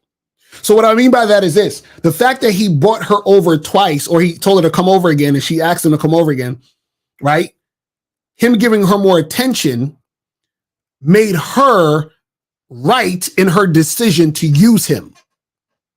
I don't want this to go past your head. So what I mean by that is this. So let's say she had a doubt in her mind. Let's say she said, you know what? Maybe, like at first I wasn't really feeling him, but maybe, maybe I'll, I'm starting to warm up to this guy. I might think he's cute or this. I might, I had a good time with him. So maybe I'll want to make something happen with him. Right? That's what she could have been thinking the first time when she left his house on the first date. Right? But what happened is that when she texted him to come over, right? When she texted him to come over, I'm gonna get some calls right after this. We're about to end this in a minute. I'm gonna get some calls in a second. So when she texted him to come over, when she texted him to say I want to come over, and he brought her over, right? When that happened, right? That was the confirmation she needed to say to herself, I was right for not being interested in him like that in the first place. So meaning that, and he said it in the video too, he understands this, is that a guy who is, highly sought after, a guy who has tight game or whatever, wouldn't be so pressed to deal with the woman. So him being pressed to deal with the woman makes her say to herself, consciously or subconsciously, he's not that guy. But let's continue. Guys, when you get in positions like this, the best thing I could have did was withdraw the offer and end the night. That's the best thing I could have did. Oh, not really immediately like, bitch, get out, right? Type shit, because then that shows you butthurt. I'm talking about just, withdrawing that. Like, okay, we could just chill out here for a little bit more, right? Or whatever the case. You chill for a little bit. You look at your watch. You're like, all right, shit. You change the conversation. Y'all talk about something other than you say it's time to go, right? And that's the thing is it's so much time and indirect energy, right? Because what happens is that he's concerned with, not looking butthurt and all this other stuff. And again, you don't want to look butthurt, but what I'm saying is that, it's gonna seem weird in the situation, and he knows this, to be indirect and then all of a sudden be direct. So meaning it's gonna seem weird for him to say, yeah, come over and let's kick it and hang out. And then he says, they're watching TV, and he's like, let's go to the bedroom. She's like, why are we going to the bedroom? And she's being all sort of like resistant. And then for him at that moment to be like, all right, listen, well, let's end this. You got to go. Right? Because coming from that place, it's going to seem weird because it's like, well, why all of a sudden now, you're big dick McGriff, but before we was so indirect. So what happens is when you're direct from the jump and you're direct all the way through, it makes more sense and flows better. So like I said, if you tell a girl, hey, come over and let's have sex. She says, cool. She comes over. She's over there. She's like, well, why you want me to go to the bedroom? Oh, no, that's not, we don't actually, you know what? We don't have to go to the bedroom, but listen, we're going to end tonight. You have a good night. I'm going to walk you out to your car and just hit me up when you're ready to do this. Because see, You're being direct there and you were being direct before. But you can't go from being indirect and then all of a sudden be direct. So he was indirect and he was still continuing to be indirect. You see what I'm saying? But let's continue. Right? That would have probably been the best course of action. But see, my ass, I get into this whole, oh, no, you going to put that motherfucking ass up in the air. We're going to play patty cake in the back. That's what I'm thinking. So when she says that, I kind of was like, I don't even remember what I said, bro. Like, for real, I don't even remember. I just know I lied. And I'm like, damn. And I just remember thinking, I should have never had her ass come over here twice in a week. I already knew I fucked up. See, women, guys, y'all got to understand this. When women come over to your spot or they go with you one-on-one, they already know if they going to fuck you or not. Could I probably have still... And see, there we go. There we go. There we go. I'm gonna rewind it again. I'm gonna rewind it. He said it. He said it. Rewind it so y'all didn't miss it. Rewind it so y'all didn't miss it. She says that. I kind of was like, I don't even remember what I said, bro. Like, for real, I don't remember. I just know I lied. And I'm like, damn. And I just remember thinking, I should have never had her ass come over here twice in a week. I already knew I fucked up. See, women, guys, y'all got to understand this. When women come over to your spot or they go with you one-on-one, they already know if they're going to fuck you or not.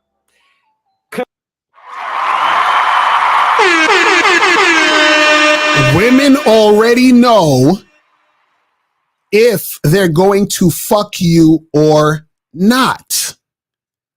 See, that is the whole entire point of this entire thing we're talking about. Let's break that down. Women are going to fuck you, or they know they want to fuck you, right? So what happens is this. Let's go back to direct and indirect. See, like I said earlier, being direct is not the thing that makes the woman want to fuck you. Or being indirect is not the thing that makes the woman want to fuck you. The woman already knows whether or not she wants to have sex with you. The point of being direct is so that you get the women who don't want to fuck with you out of there. You understand? I'm gonna say that again. The point of being direct is to get the women, the time wasters, the attention whores out of there. You understand? Because see, if he was direct with this woman, that shit would have been, she wouldn't have even been over the house. If he would have said, hey, listen, when she called and said, I want to come through, all right, come through and suck this dick. Should have been like, I'm not trying to do that. All right, you have a good night. Call me when you're ready to suck the dick. Done. You understand? See, when you're indirect, what happens is you end up dealing with women who don't want to fuck you. And then what do? You waste your time. Remember, direct saves time. Indirect wastes time. Direct saves time. Indirect wastes time. Direct saves time. Indirect wastes time. And this is why I brought this video up, because in this video, it clearly shows being indirect wasted his time. This is what I'm trying to tell y'all. You see what I'm saying? That's all. We ain't got to see no more. But shout out to Young and Disciplined, man. Make sure you guys go check him out. Go check out his YouTube channel. Go check out his YouTube channel. Show the homie some love. Show the youngin' some love.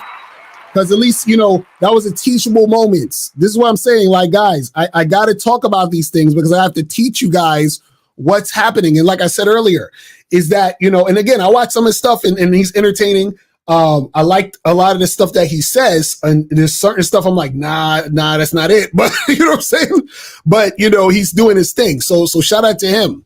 But what I want you guys to understand is, and you guys can call up if you want to call up now, 646-481-3901, 646-481-3901 is the number.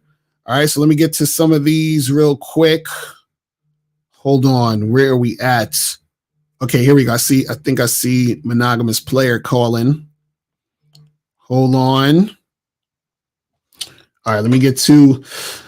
All right, so Monogamous, what's going on, man? What's popping with you? Yes, sir. What's up, Mr. Lucario? I donated. All right, that's what's up. That's what's up. Appreciate it. So what's going on? Yes, sir, Mr. Lucario. The one thing that I just don't get about certain dudes that just on a certain level of game that just don't just haven't reached a certain level is the fact that like they want to smash women, but then once they smash women, the women are like devalued towards them. You see what I'm saying? It's like, oh man, she's a slut. Oh, she's a whore. But yet you the nigga that stuck your dick in her and you could have got her pregnant. Right. Oh yeah, that happens all the time. You know what I'm saying? Yeah, you know what I'm saying? So what I'm trying to say is, Mr. Lucario, with a lot of these guys that just kind of like on that level of old guy that was just, you know, talking about his experiences, a lot of these guys, there's an indirect or a direct insecurity when it comes to sex. You see what I'm saying? And then on top of that, Mr. Lucario, because of that, they pedestalize the wrong things and devalue the wrong things, right? See, there's something that I caught because once again, because for whatever reason, it's more than likely because she was attracted to him. Because I won't be honest, a lot of simp guys, like they get being attracted and liking a girl mixed up. And sometimes it's not about liking a girl. It's about the girls that are cooperating. You know how many times, Mr. Lucario, that I was really attracted to a female and I had to let her go because she wasn't cooperating? Exactly. And regardless, the game has to be applied regardless if I'm hella attracted to you or not. You see what I'm saying? Right. So he's pedestalizing this one particular chick, the sixth chick. But what about the first 5 chicks that actually cooperated and actually had sex with you and came over and didn't create no problems? Right, exactly. You see what I'm saying? So I'm quite sure that all of those situations were pump and dump situations. And that's the type of experience that a lot of simp guys have. The women that do fuck with them, they pumping and dumping them and they devaluing them. They looking at them like hoes because, oh, she fuck fast, so she must be a hoe. But this chick over here that I'm pedestalizing, she's so enamored by my indirect game, I'm thinking that she's liking me, but she's really using me for attention. Right. So they don't really understand, but they don't realize that she's fucking too. She's just not smashing you. Exactly. You see what I'm saying? Exactly. But they are putting her on a pedestal because they came at her different. But you know why, Mr. Lucario? Because those type of dudes don't have a vetting process. So when you have a vetting process, every girl starts on the same level. Right. So it doesn't matter if you're prettier. It doesn't matter if you look better than this other chick. It's all about who is actually cooperating and who is actually producing within your program. Right. You see what I'm saying? But once again, I'm quite sure, Mr. Lucario, 9 times out of 10, all of those situations were pump and dump situations. And probably 2 out of those 5 chicks were actually chicks that was really trying to rock with him.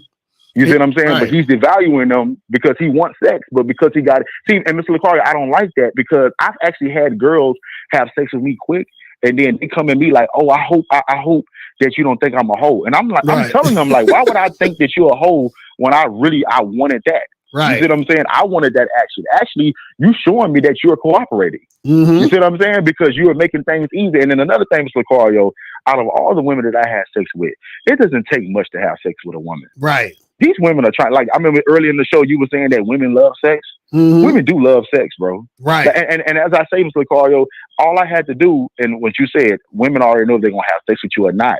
But it also depends on your direction. If your direction is steering not towards sex, and then that's what it's going to be. Because a woman is cool with your attention. Right. And your vibe and your energy. That's what she wants too. But then if you make it be direct, then it make it easy for her to be direct. Because a lot of times, Mr. Lucario, with these simp guys, the woman, he wants it. But he's being out indirect. Oh, let's watch a movie. Oh, let's go eat popcorn. Oh, let's go to the stove. You see what I'm saying?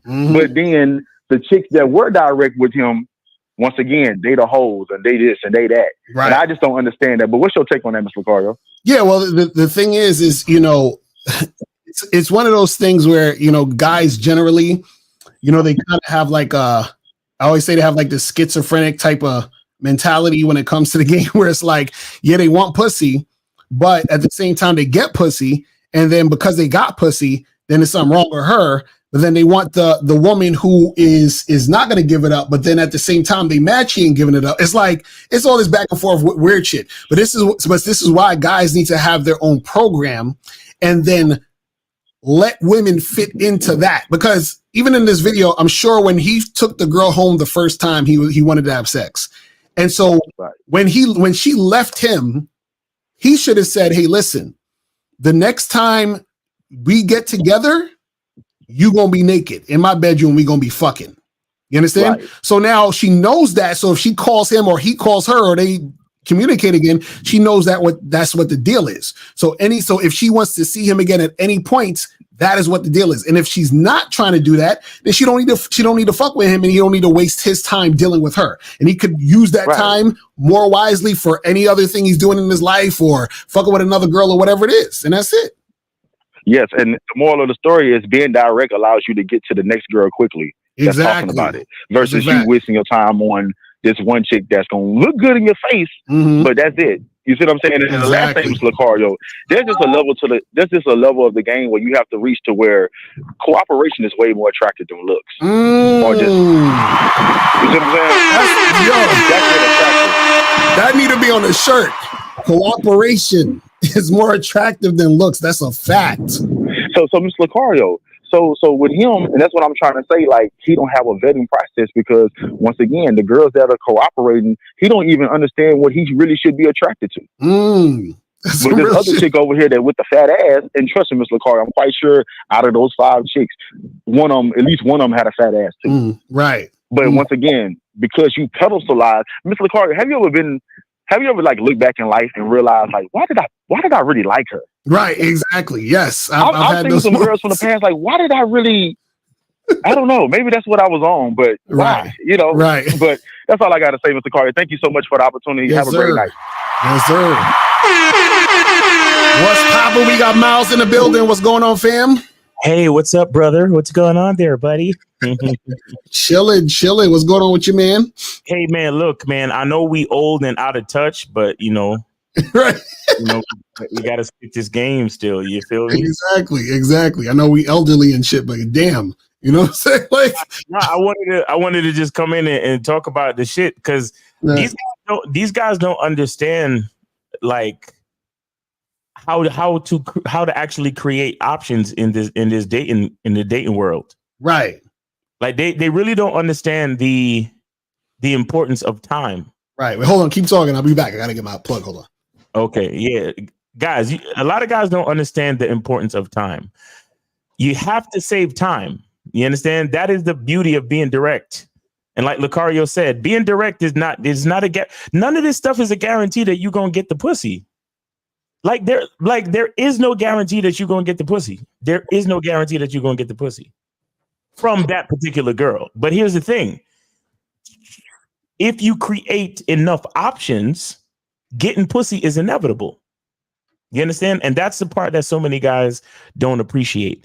And how do you create the options? You create the options by playing the numbers game, meaning that you create multiple situations that you could possibly get pussy. Mm-hmm. The real problem with a lot of these dudes is that they don't want to come to the realization that sometimes a woman is going to say no. Right. It's kind of like they want they want to go to heaven, but they don't want to die. Right. Exactly. Like they want to bake a cake, but they don't want to have to put it in the oven and wait for it to bake. Mm-hmm. You know what I'm saying? Like they want to play basketball, but they don't want to practice their jump shot. Right. It's like, bro, like the dude that you see that has a bunch of girls around him, you got to understand, either he swiped his ass off, mm-hmm. or he hollered his ass off and gave his number to mad chicks. Mm-hmm. He talked to a lot of people in his circle. Like what's that guy? You did the collab with him and Michael Sartain. Right. Mm-hmm. That dude works hard to create his email list for party promotion and all that shit, bro. Network and all that. Hell yeah. Like you think, and here's what you think. You think bitches just like him because he's a Chad? Right. Exactly. No, like he promotes parties and he gets email lists with thousands and thousands of women. Right. And then he promotes the fact that all these celebrities are going to be at his parties, and therefore all these women want to be at his parties, and so these women are calling on him. Right. Exactly. Now, because he comes across so many women, because so many attractive women are in his face, literally, he's able to see the patterns of the women that actually find him attractive. Right. So if you see him kissing on one of them, that's because he realized, hey, this one right here, she's here for the party, but she also finds me attractive. So I'm out here making out with her. Right. And we got 513 on the line. 513 was popping. Who this? Hey, this is Tommy from St. Pete. How are you doing? Chilling. Did you donate, my brother? Yeah, I donated on PayPal. On PayPal. Hold on. Let me double check. Hold on. Let me see, my nigga. Hold on. Let me check this shit real quick. What you say your name is? My name is Tommy. Tommy. Well, I don't know. It's TR. That's the initials. I'm not seeing this shit. You say you did it on PayPal? It's spelled like Tommy. You say you did it on PayPal? Oh, my bad. I did it on Cash App. Oh, y'all niggas. Okay, I got you. Yeah. Appreciate it. So what's going on with you, man? Hey, I was just curious. I got back on Tinder and online dating recently, and I was just curious. Are you going to do one of those dating app or dating profile review shows again? Yeah, I've been. People been hitting me up about that. So this is the thing. So this is the thing. We gotta announce a date, and then y'all gonna have to send in donations for us to do that shit, because that shit take a lot of work. You understand what I'm saying? So if y'all want another one of those shows, let us know, or we'll announce a date like maybe a month in advance, and then y'all gotta just send us y'all shit with a donation. It's gonna be at least like $100 donation for whoever want to be on it, and then we will get it cracking, because that shit, I gotta get the pictures, I gotta edit the shits, I gotta upload them up to the StreamYard is a lot of work. So you know what I'm saying? So yeah, we'll do that again at some point, but we gotta announce that shit. You know what I'm saying? Yeah, that's fine. And I was also gonna ask if you weren't gonna do that, do you have like a product specific to just reviewing dating apps? Well, so you want me to like for me to review your dating app joint? Yeah. Well, that comes with coaching. That you gotta set up a coaching session, and then we can be able to do that. Okay. All right. So just go to MrLocario.com, hit up the 30-minute game session, and then we can just make that happen. You know what I'm saying? All right. Well, that's all I had. I appreciate what you're doing, and enjoy the rest of your night. Yes, sir. Appreciate the call, brother. All right. So guys, call the number 646-481-3901, 646-481-3901 is the number, people. You feel what I'm saying? But yeah, man, I'm telling you guys, listen, man, being indirect is it always attracts attention whores. You have to understand it. Now, again, like I said earlier, you can still get pussy being indirect. You can still get girls being indirect. It's not to say you can't get women. The issue is that you're going to get a lot more time wasted. You're going to get a lot. And what happens is that, see, when you waste all this time, that is the thing that causes a lot more frustration. Like a lot of times you hear these guys in a red pill and, all these Western women and this and this and that. When you spend more time with a woman and you're not getting what you want, you feel like you're wasting your time, which makes you less motivated to deal with women. You see what I'm saying? But what happens is when you're direct, you spend or expend only a small amount of energy. So what happens is, and when I say direct, you be direct in all of the facets of interacting with these women. So like, if you're on a dating app and you just get straight to the point and she don't respond, then you just stop fucking with her. You feel what I'm saying? If you approach a girl and you let her know what you want and then she's not with it, all right, you have a good night. But what you guys don't understand is that women love attention. So when you're indirect, they start rubbing their hands like Birdman. They're like, yes, I'm going to get some attention from this sucker. Yes. It's crazy. Yo, I can't believe how good looking I am. Hold on, wait. Let's bring up this full screen. Look at Miles. Miles is looks maxing. You feel what I'm saying? Miles is getting his.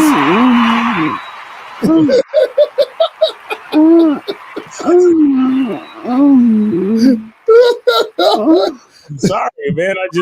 Miles is feeling himself. He's like, look at that shit, bro. Like, Come on, man. Like, seriously, look at me, bro. Like, He's like,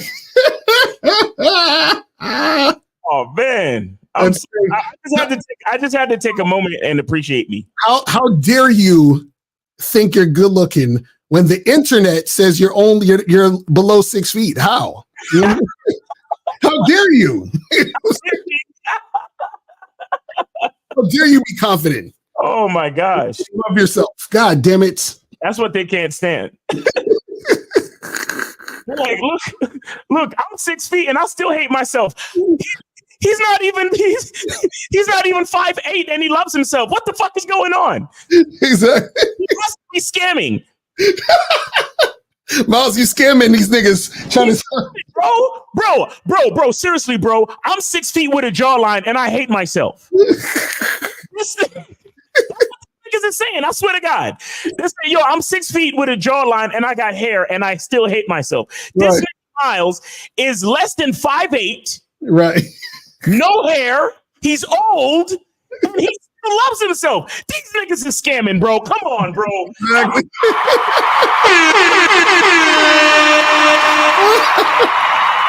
Yo, that's crazy. Oh, that's crazy. Nah, that's some real shit. Let me see what some of these questions are saying. Oh my God. It says, Lakar, do you think people get a false perception of what a lot of women actually is? For example, they might think they do need 100 women when in reality 10 is I'm glad you said it. Yeah. So a lot of times, people, they do get a false perception of, like a lot of women is like 2, bro. That's a lot of women.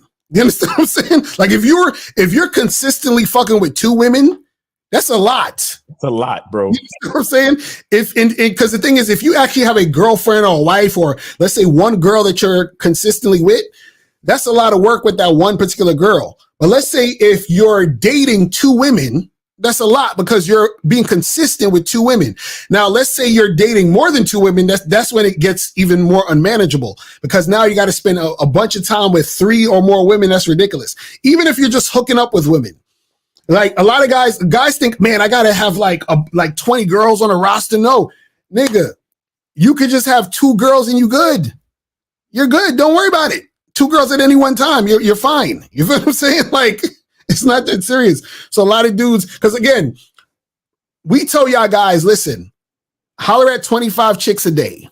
You know what I'm saying? So let's say you go out or 25 girls a day. Let's say you go out 4 days. That's 100 girls in 4 days.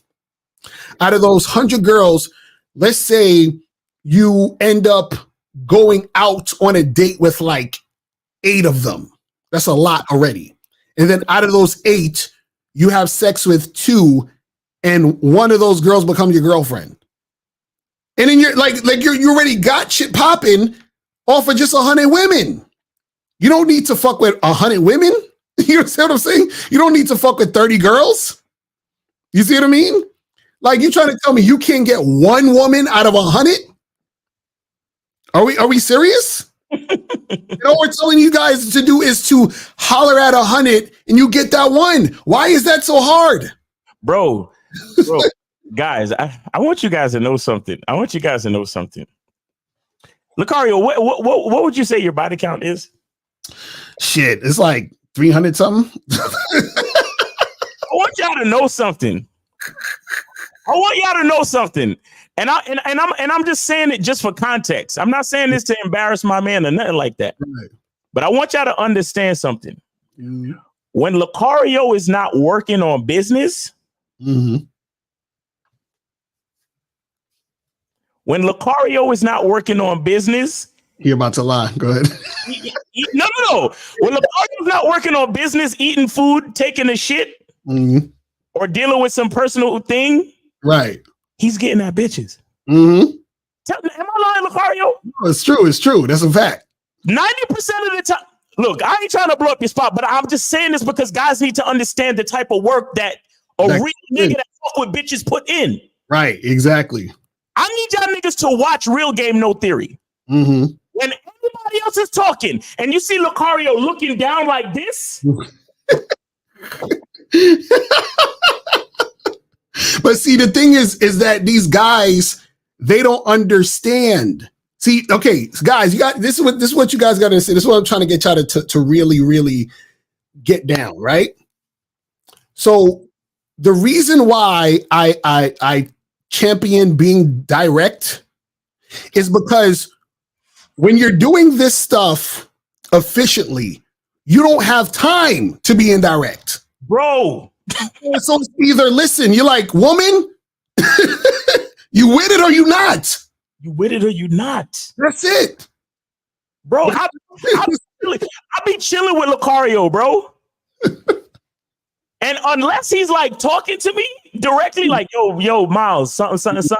Unless he's like, actually, the nigga is on. I gotta put in work. That's what I'm trying to tell y'all. Yeah, bro. My nigga is if they had a fucking Guinness Book of World Records, like honestly, I look at Lucario, you put in the most work, bro. And like, this is the thing that guys don't understand, right? So check this out. Me and you have been doing this for how long? Like 15, damn near 20 years at this point, right? Right. We do videos every day. Mm-hmm. You see what I'm saying? We coach people, right? Mm-hmm. We have other personal things that we do, right? Mm-hmm.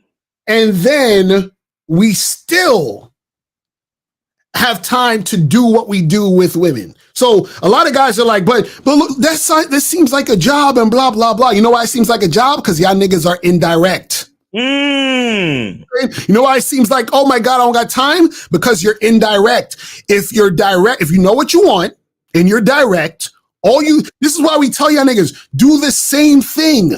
Every time. Every time, bro. Copy paste. Do the same thing. You match with a bunch of girls on Tinder, send them the same fucking first message. Copy, paste, copy, paste, copy, paste. And all you're looking for is the response of, yes, I'm available this day. Cool. Meet me here. Boom. We're done talking. That's it. So you don't got to think. You holler at a girl in the street. You let her know what it is. She wants some, okay, you have a nice day. Yep. Hey, what's up? How you doing? Hey, you looking pretty cute. Anybody in your life have a problem with us meeting up for a drink sometime? Well, I do. I will. Have a nice day. Take it easy. Peace. Right. And then you go to the next girl. Same shit. That's what he's saying, bro. Bro, the most important part about this shit is time. See, y'all niggas get caught up because, this one bitch, bro, she was bad, bro. She looked like wifey, though. You know what I'm saying? She was a dime, bro. She was a baddie, bro. She had the fatty and the this and that. Bro, I don't care. Right. All I need to know is she attractive enough for me to go say something to? Right. I say something, it's either 1 or 0. It's either she's down or she's not. Mm-hmm. Bro, the world is super simple, bro. You guys fuck it up with your emotions and your lust. Right. The world is super what niggas don't even understand. And I don't want to speak for my nigga, but shout out to Alan Roger Curry. Rest in peace. Yes, shout out to ARC. That's a fact. But the most important thing that niggas don't understand about the idea of mode 1 is it really wasn't about like mode 1, like I want to fuck.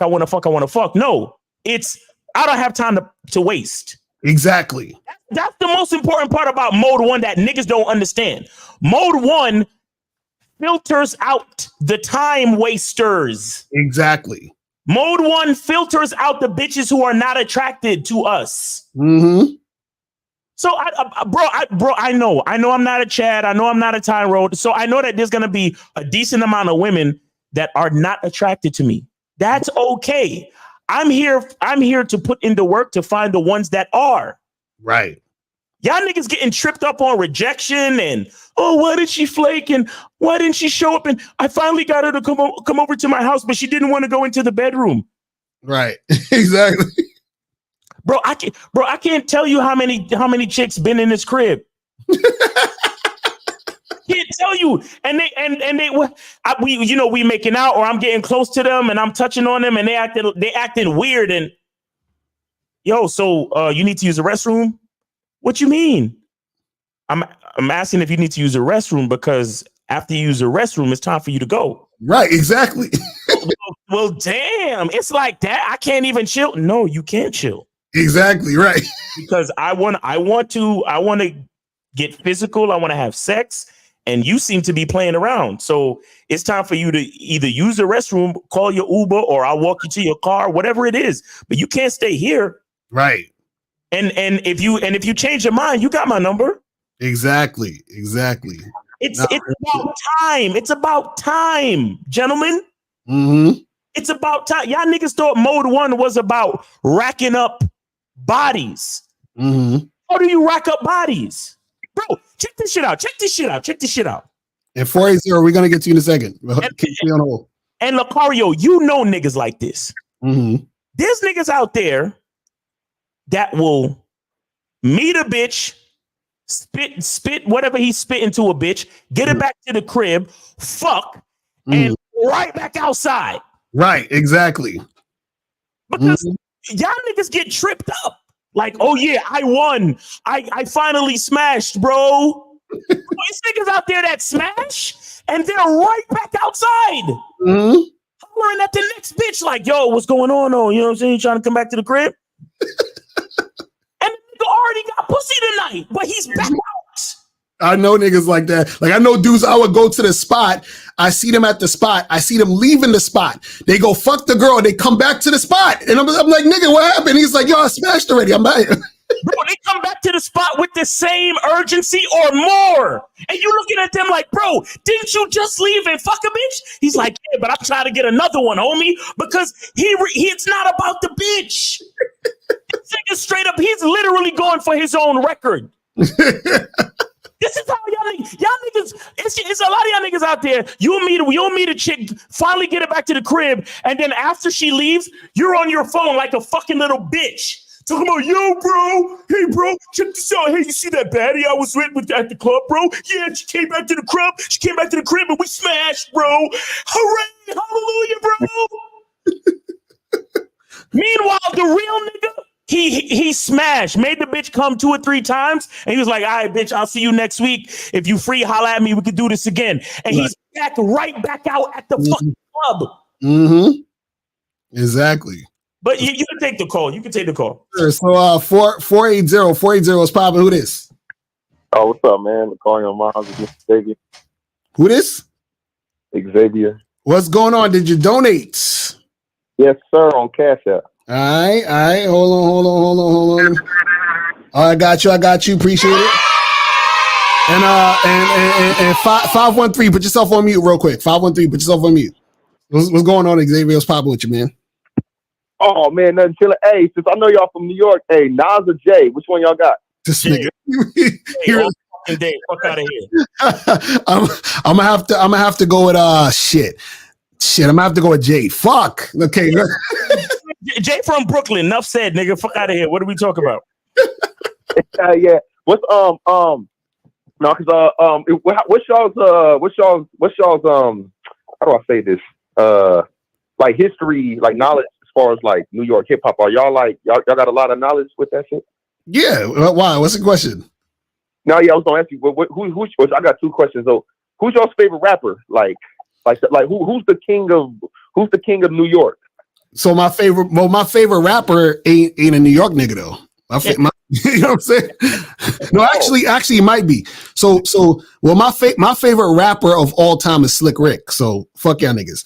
But as far as New York shit, and that's where Jay-Z got his style from too. So exactly. Shit, I don't know who's my favorite. Damn, that's a hard question. But I'll say this my top. Slick Rick. You're gonna think I'm crazy. Slick Rick, Charles Hamilton. Y'all don't even know who I'm talking about. Who else? Fucking Andre 3000. What about that little the Spanish looking nigga that you fuck with? Emilio? No, what's his name? Who's Spanish dude? I forget. It's some nigga you always like the Homeboy Sandman. That's my nigga. Man, yeah. Y'all don't even know who them niggas are. But go ahead. What's well, Miles? Who's the people you like? Cassidy, Jay-Z, G-Dep, and oh yeah, G-Dep is that nigga. Cassidy, Jay-Z, G-Dep, and Biggie. All right. So Carla, what's your top niggas that you like in there? Oh man, New York is just all around. Yeah. So who you like though? Shit, man. There's so many. I got Joey Badass for the day. Okay. He's a whole Brooklyn rapper. Currency. Okay, I fuck some Currency. Yeah, Jay up in there, and then two more. Let me see. Snoop, and then you got one more. Is Snoop even a rapper? Big Pun. Oh, Big Pun. Big Pun is nice. Hell yeah. Is Snoop a rapper though? Nah, Snoopy, you know, he's more he got the style. Snoop remind me of Snoop. I put Snoop and Pac in the same category. Like they to me they're average rappers, but they got style. You understand what I'm saying? But niggas lose their minds when you talk about Pac. So you know I got to be careful. Niggas try to come after me and shit. Because you know Pac is their god. Do y'all really? Hey, Miles in the car. Do y'all really think Eminem is the best though? Hell no. No. Hard to. Eminem, yo, listen, Eminem raps on graph paper. Right. Eminem put his syllables in the middle of the lines on the graph paper. So Eminem can't be that good of a rapper. Yeah. Eminem is the best rhymer of random words. I'd say that. That's what I'll say. But caller, anything else, caller? Because we got a bunch of calls that's coming in and shit. Oh yeah, just one more. What is because I kept hearing that term that y'all was talking about. What does Mode 1 mean? Yeah, so Mode 1 is a book by an author named Alan Roger Curry. He just passed away recently, and he has some videos on YouTube you can check out. But basically, Mode 1 is just basically being straightforward and upfront with women about your intentions. You see what I'm saying? So you should check out the book. It's a good book. Go to Amazon.com and type in Mode 1, and then it should come up, and you should be able to get it. But it's a dope book. You know what I'm saying? I'm trying to get the link right now so I can put in the chat. Yeah, so we'll put up the link. But caller, we appreciate the call, my brother. All right, so we're gonna holler at you, man. All right, so let's go to 513 and then 786. So 513, what's popping? Who this? What's up, Lucario? How you doing? This is Chris Jackson, Cincinnati 40. Oh snap! It's Chris. What's going on, brother? Did you donate? What up, Chris? Sir, Miles Cunningham. All right, that's what's up. That's what's up. So what's going on, fam? Not much. My question to that guy, if that guy is trying to have sex with everybody in the world, isn't that going to increase the woman's body count? You know, what are we talking about here, guys? Seriously. I want to have sex with every woman, but body count and all this stuff. Guys, what are we saying? Right. I mean, some dudes care about that. Some dudes don't. You know how it is. You know what I'm saying? You know how it is. Yeah. What's going on with you though? Not much, man. That's it, man. That's it. That's all I wanted to say, man. It's just hypocritical, dog. That's all I'm saying. Right. I got you. So that's what's up, man. We appreciate the call, my brother. All right. So let's go to 786. 786 is popping. Who this? Hey, what's going on? Can you guys hear me? Yes, sir. What's going on? Who's this? What's going on? My name is Joshua. I'm calling from Miami, Florida. I also donated the $5 to your Cash App. I got you. Appreciate it. So what's going on? Oh yeah, nothing much. I've been supporting you and Miles, and I've been following your content for a while. I also bought your other book, How to Have Sex with Like 2 Women a Day, I believe. Is that the name of it? Yes, sir. I'm not butchering it. That's what's up. We appreciate the support, bro. Thank you. Right. I was just calling basically to say that, everything you brothers say is absolutely spot on. My own experiences with dating women has been a testimony to that. I'm also familiar with Alan Rogers Curry's work. His Mode 1. I bought like 3 or 4 of his titles. Nice. And everything he talks about is absolutely right, because the biggest issue that I have when I meet women is always like not really knowing where I stand, and furthermore, not really knowing if they like me for the same reason. And one thing I also wanted to add was that, see, guys think that Mode 1 is only essential when it comes to you trying to indicate interest in a woman. But let's say, for instance, even if it's a woman who tells you that she likes you and that she's into you, you still have to use Mode 1, because there's some women, for instance, who will tell you they like you, but they won't specify what it is they like about you. And then you'll try to get what you want from them, and they'll waste your time. Exactly. I'm kind of dealing with that right now. Exactly. That's a fact. That's real shit. And this is what we try to tell guys, because a lot of guys, they really don't see, most guys have a fear of being upfront with women because they don't want to hear no. So what they're doing is they're trying to prolong things because they think that the more I engage with this woman, then the more that she's going to like me. And then therefore the less likely it is I'm going to hear no. But what they don't realize is that women will deal with men strictly for the fucking attention. Like that's everything. Guys have to understand how amazing attention is for a woman when a woman gets a man's attention. Because they all know that, women know that men want to have sex. So the attention that women get is a lot of sexual attention. So if I can get a guy to give me attention that's non-sexual, that's amazing. If I could go over his house, know that he wants me, and then not give him anything, she feels even better. It's like, oh shit, this guy who I'm not that attracted to, but I still get his attention, and I still get him to desire me and lust me.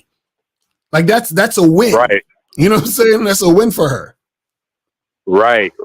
And one last point I also wanted to add, as it relates to mode one, because I hear you brothers touch on this point a lot too. You see, a lot of guys out here talk about how they want to date these dimes, they want to date these girls that are like 9s and 10s, right? And these are some of the same men who simultaneously call and complain about like the issues they have with confidence and everything. Right. See, what a lot of you guys don't understand is that the more attractive the woman is, let's say if you meet a woman who's extremely attractive and she likes you, there's even more of an expectation for you to be mode one and be like direct. Because see, when you meet these women, let's say for instance, if you meet a woman that's extremely attractive, she's the kind of woman that physically speaking, a lot of guys will consider to be a 10, right? And a dime piece. And then you meet this woman and you try to drag your feet and you prolong getting with her, and you act like you're not very confident and very shy. She's not going to be into you, because see, the thing about it is that girls that are attractive like that, they have guys that are coming at them left and right, that are throwing themselves at her like, hey baby, I want to get with you like right now. Right. So when you, as the guy that she actually is interested in, all the other guys that are coming at her, she don't even want to talk to them, but she want to talk to you.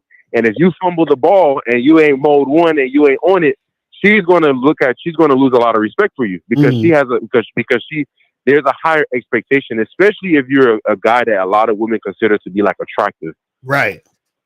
Nah, that's real talk. That's real talk, man. You know what I'm saying? So it's like dudes just see, again, once dudes start getting into more situations with women, they'll realize what we're talking about.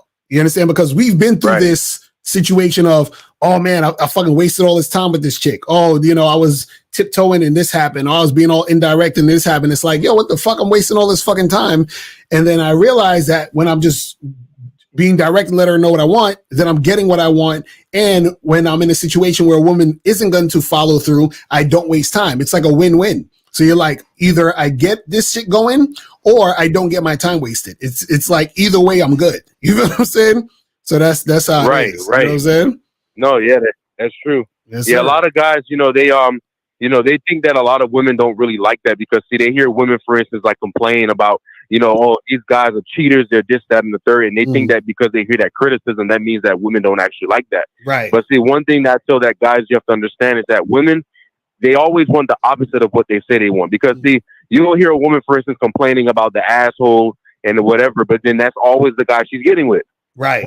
Exactly. You see what I'm saying? Like, it's crazy. Exactly. But yo, bro, I appreciate the call, my brother. We got to get a few more of these before we head up out of here, man. I'm going to holler at you, man. Okay, I appreciate you, brother. Man. I'm still following you guys all the time. Yes, sir. All right, I'm going to holler. All right, so we're going to go to 202 and then 609, and we're going to wrap it up. 202, what's popping? Who this? This is Johnny from DC. It's been a minute, and I donated. That's what's up. That's what's up. Appreciate it. So what's going on?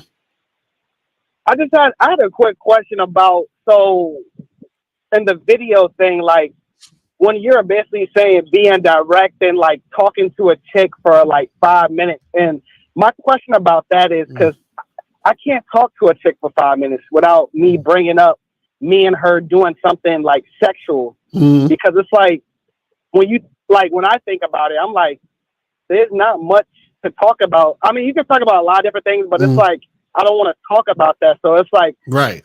I don't know if I'm too quick with it. Like, no, it's never. There's never a too quick. All that needs to happen is when you talk to women, the point needs to be made about what you want to happen. Johnny, Johnny, please explain what too quick means. Well, okay. Too quick. No, I'm saying what the other guys are saying. No, Johnny. You said it. So please explain. Johnny, wait, Johnny. If you won the lottery, yeah, could I give you your money too quick? Nope. Exactly. Nah. So listen, if a bitch wants your dick is a gift. If a bitch wants your dick at the back of her throat, how quick is too quick? Right.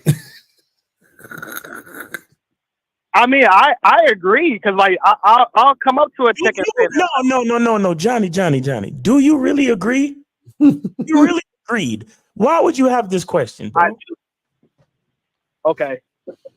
Yeah, so we're basically saying there is no too quick.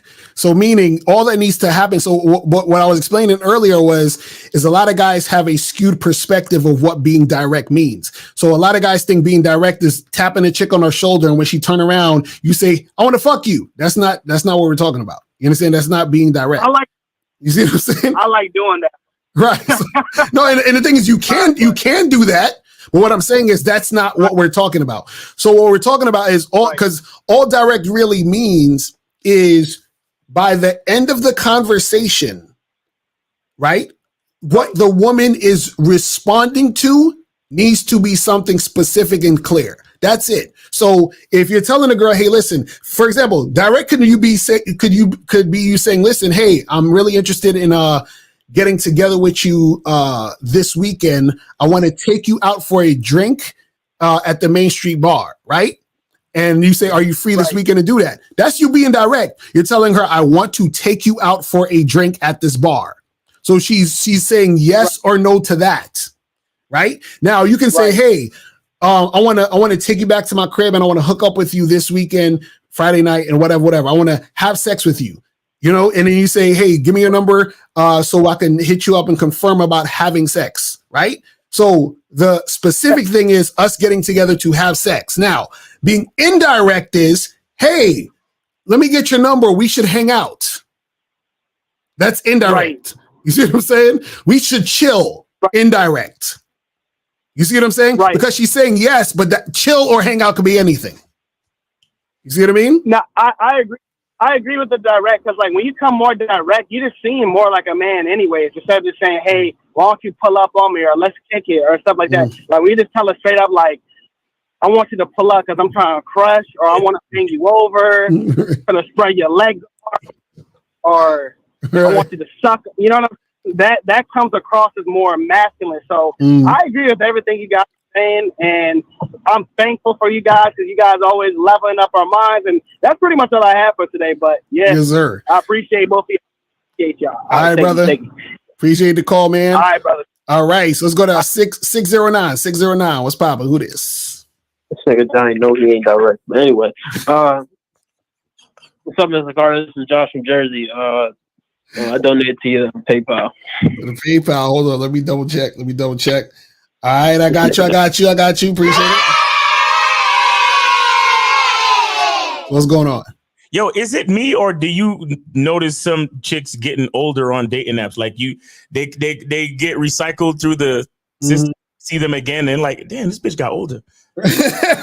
You stupid. Go ahead. What's going on, man? That's some real shit though. But well, first off, Lil Wayne better than all them niggas y'all know. Sorry, yeah, Lil Wayne is nice. I ain't gonna lie. Yo, shout out to Wayne. Exactly. And I noticed Big Pun. He's lyrical as hell. Like, oh yeah. I ain't. But anyway, I just wanted to say I appreciate y'all with the game, man. And Miles, I was feeling you when you was talking about fuck, what was you saying about smashing a girl and then after that going out? Like, that's why I don't even be pressed. Like, I can have a girl over and it'd be like 3-4 other girls I can call. That's why I don't even be pressing the issue. And the girls, they can see that via actions. And when they see that, then they know they can't control you or anything like that, because you're not really worried about nothing. You just chilling. You know what I'm saying? So, like me personally, I that's the reason why I say I know guys like that, because I'm not that type of guy. Like, I'm not that type of guy. Like I'm good. Like I'll try my one try and then probably wait till tomorrow or the next time I go out to you. So, you feel me? Or if I smash that night, I smash that night, and then I'm good, because I really have a dope life. So I don't have to go back out. Like, and that's not my main thing. My main thing is enjoying my life. So I could play video games, I could watch movies, I could cook something, I could make some soap. You know what I'm saying? Like, I love my life in general. So but what I'm saying is a lot of guys don't realize that, like, they're out there they're either having a pity party because one girl told them no, or they're having a fucking New Year's celebration because one girl told them yes. And what I'm saying is, either way, it's not that important. You don't need to be that emotionally invested either fucking way. Right. Exactly. Either way. I saw this thing the other day where the guy said that when a woman speaks, like when you're in an argument with a woman, he said you have to do something with a sandwich, right? He says you have to do I feel like if a woman says you don't pay attention to me, he says what you have to do is you have to begin her statement with I feel you don't pay attention to me, and you have to end it with right now. Right. So what it really does is it gets you to be objective about the emotionality of the bitch. Right. Exactly. So when is arguing, like, say you in an argument with your girl, or your girl is saying something to you, or even if you're out in the street and the chick's saying something to you, like, well, you ain't this and you ain't that. You have to, in your mind, say to yourself that she's really saying, I feel that you're not that dude right now. Right. You could do in your mind, it wouldn't be that much of a thing. Right. And at the same fucking time, when a bitch calls you handsome or says, ooh, you look nice, you do the same shit. You put, I feel you look nice right now. Yo, y'all niggas keep calling. God damn it. Okay, we taking these last calls. So you start to realize that there's an objectivity when it comes to a woman's rejection or validation, bro. Right. And all you really need to do is get back to the instructions that you have for her.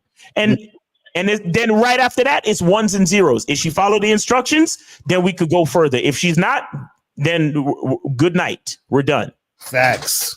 Like, it's really not that fucking complicated. Niggas just make it so complicated.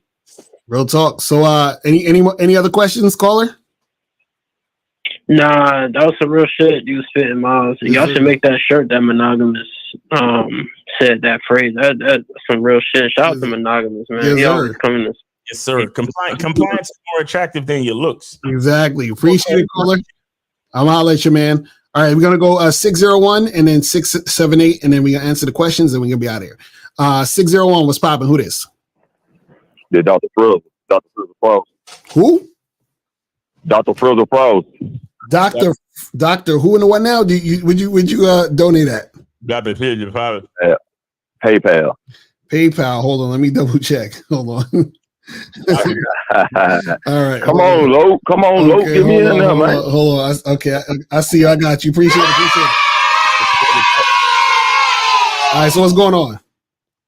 Oh, man, I heard y'all talking about the time, man. I just want to speak about time real quick, if y'all don't mind. Right, go ahead. Yeah, so you guys, when you put more time into yourself, and finally when you make that time for her, she will thank you for making that time for her. Yeah, man. Put more time into yourself, man. Right. Stay focused. Right. But that's all I got for you, man. I was just checking in. Yes, Y'all boys be easy. Yes, sir. Appreciate you. Put more time in yourself, guys. Stay focused. Yes, sir. So 678, last call. 678. What's popping? Who this? Dear Cujo, I'm 27. I'm in Atlanta. All right. What's going on, fam? Did you donate? Want to sell them? Yeah. Where'd you donate at? Miles in the game. All right. Shit, hold on. Let me double check. I don't know, man. Miles, let me lick your Buddha hole. Oh, this nigga. Oh, yeah. Get him out of there. Get him out of there. Just troll ass nigga. Get him out of here. Phone lines are down. Hold on. This nigga called in talking about this. Yes. Yes. Yes, queen. Yes, queen. Yes, queen. You see what happens when you start looks maxing? My bad. That was my bad. I got niggas in the ATL getting moist. Exactly. Miles, you've been looks maxing too hard. They was like, yo.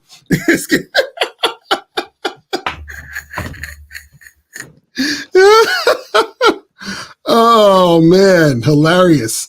All right, so let's get to some of these questions that we're gonna head up out of here. It says, what's a approach line that I can use other than yo? Oh my goodness, nigga, you need some coaching, brother. I just want to say something. Y'all gay niggas, it's 2024. So if you gay and shit and you want to call in and say some shit, at least actually donate, bro. Right, exactly. The nigga ain't even donate. That's terrible. You know, I feel used.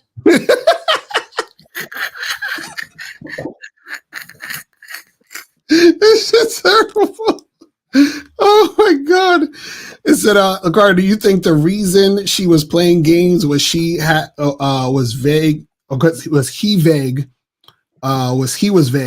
about inviting her to the crib and not saying his intentions? Well, yeah. The thing is this? That's the only way a woman can play games. So what happens is that she's like, I want attention. I'm assuming he will give me attention. And the reason why she's assuming he will give her attention is because he's being indirect. See, when you're direct with a woman, she either has to do what you're saying or not fuck with you. That's her only two choices. But when you're indirect, you're so vague that anything could happen. Anything could go down. So, and remember, he said she came through, he was watching Netflix. Then I told her to go to the bedroom. Yo, let me tell you something. None of y'all strange bitches can watch my fucking Netflix because you're not fucking up my movie algorithm, bitch. Exactly.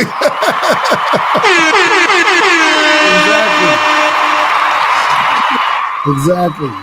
The Netflix algorithm chooses movies that are recommended for me and only me based on my profile and likeness. Exactly. And the movies that I like.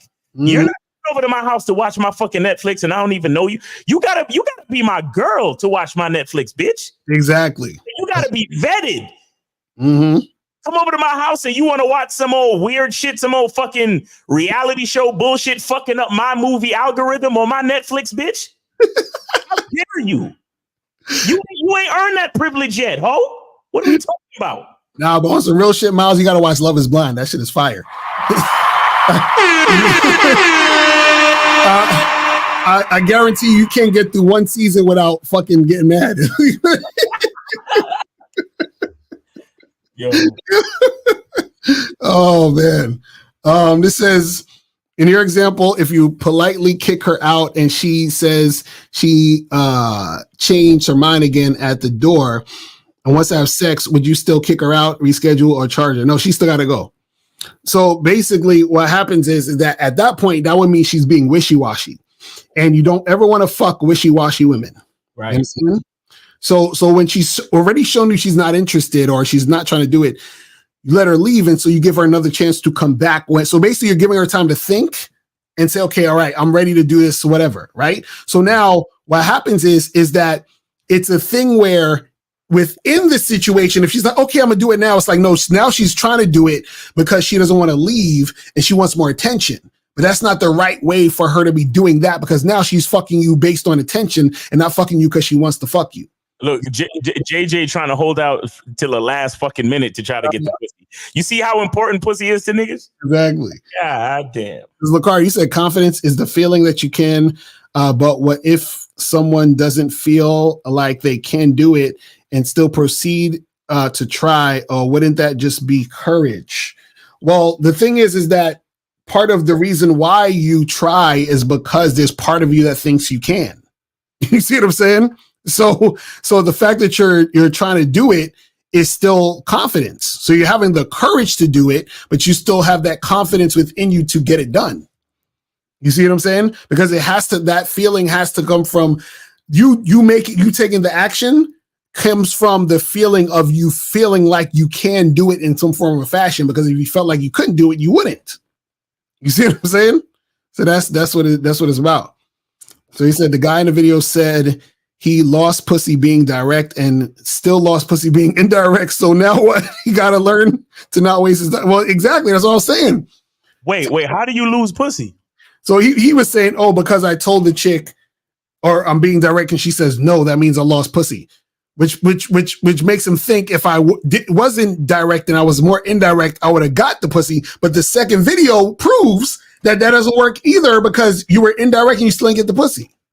But you see what I'm saying? So it's like, so that's why we say the game is not about women, because y'all are thinking, what can I do in order to get her? Instead of saying, this is who I am, and you either gonna fuck with me or not. That's it.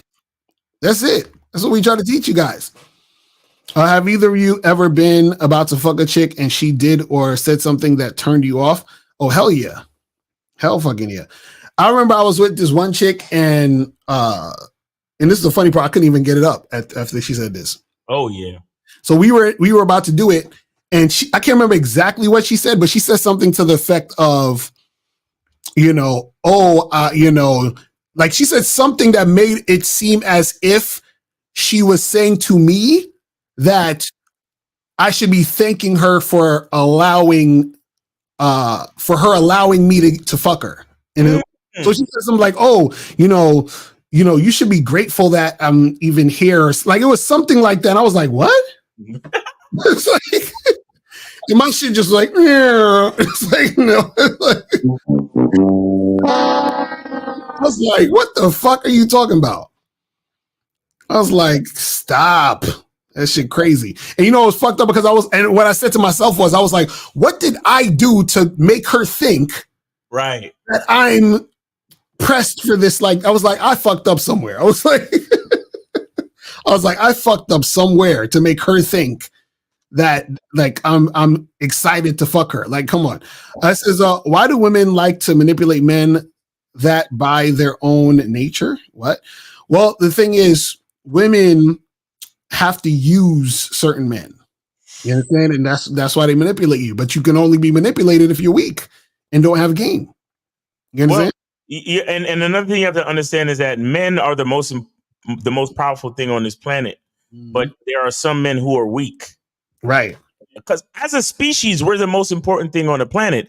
But individually, there's some men who are weak. So when women find weak men and they can manipulate, they can manipulate male energy, which is the most powerful energy on the planet.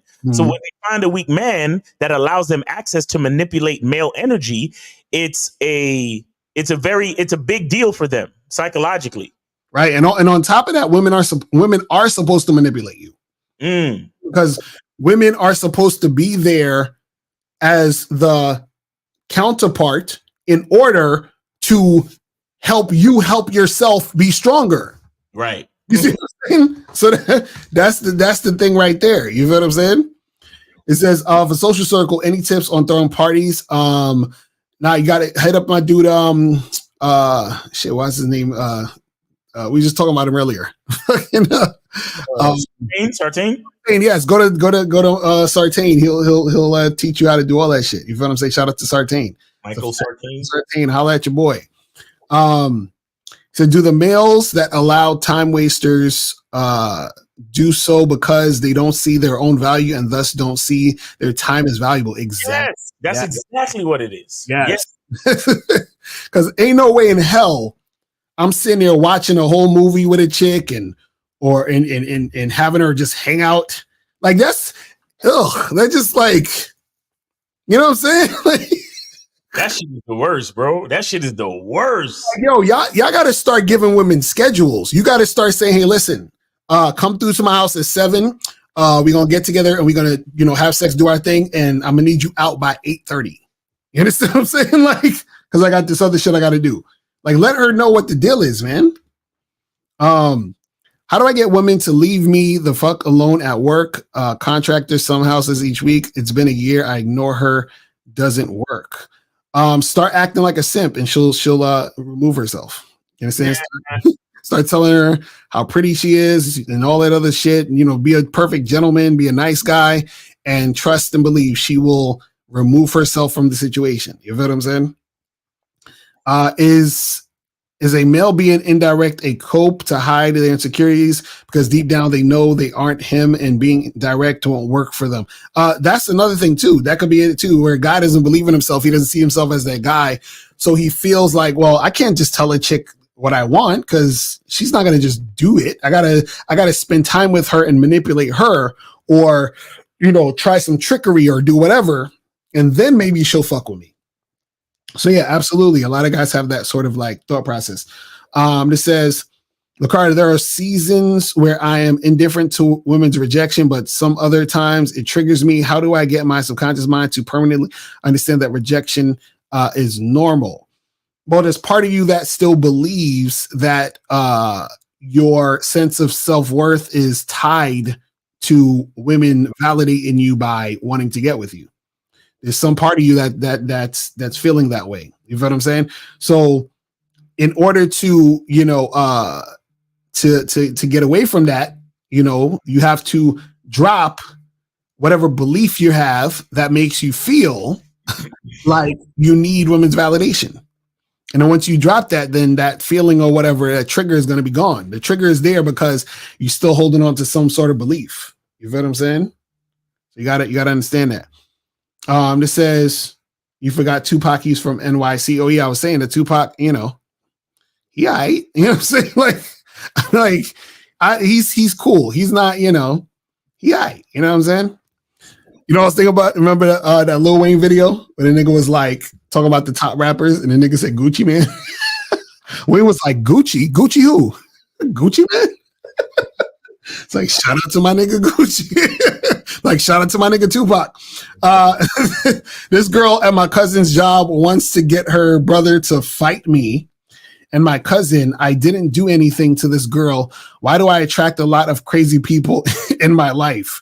I don't know, nigga. You must like it or something, because I don't know how you get into these situations. And 701, we're not taking no more calls anymore. So you got to call tomorrow on the show. Call tomorrow on the show, 701. We're not taking any more calls. But yeah, I would say Bill Pert, you need to ask yourself, what are you doing that caused this situation to occur? Because I'm sure it's not a situation where out of the blue, she's just like, hey, I'm going to get my cousin to come fight you or brother to come fight you. Come on. I don't know what the fuck is going on. If a woman has no car, should I pick her up if she's showing high interest? No. Tell her to take an Uber. Being direct is hard as hell to someone who naturally throughout their life wasn't that way in their true nature. It's something folks, including me, have to practice, rehearse over and over again. Well, I mean, hey, if you got to practice and rehearse it, do it. That, you know, to get better at doing that. See, you are direct in your life. You just don't realize and recognize when you are, because you're just being, you know, how you want to be in that moment, because you don't have any preconceived notions or some sort of pressure of what that situation means. So, for example, I'm sure you're direct when you go to fucking McDonald's or some shit, right? You say, let me get a number 2 with this and this and that, right? So how come you can't just translate that to other shit? And the reason why you can't translate that to other shit is because you believe you're going to get the McDonald's. But you don't believe that you can get girls being direct. So again, it's that belief that's causing you not to be able to do that. It says on dating apps, when you do a boost, do you swipe or do you wait for the boost to end to see if girls like your profile? You could do either one. You can do either one. So because if you boost it, they'll boost your shit and then the girls will, you know, do their thing. Or you can, you know, swipe while you're doing it and you'll start to get matches, you know, as it's going. So it doesn't really matter. It's either or. You know what I'm saying? But shit, man, that is it, people. We about to wrap this shit the fuck up. Anything else, Miles, you want to say before we call it a day? You already know what it is, man. Get your soap, bro. Get your soap. Motherfuckers, get the soap. Get that soap. Go to masculineidentitymembership.com and get the soap. Yes, sir. And make sure you guys go to badboymembership.com, masculineidentitymembership.com. Join the memberships, people. Join the memberships. And also check out the show tomorrow. We're going to have a show tomorrow, 4:15 p.m. Eastern Standard Time. Check us out tomorrow for the Friday show. And yeah, man, that's pretty much it, man. You will holler at y'all motherfuckers later. All right. And yeah, and all you guys that are lusting after Miles, stop. Y'all niggas need to chill. Yes. Yes. All right, y'all. We out here. Peace. Later. To this.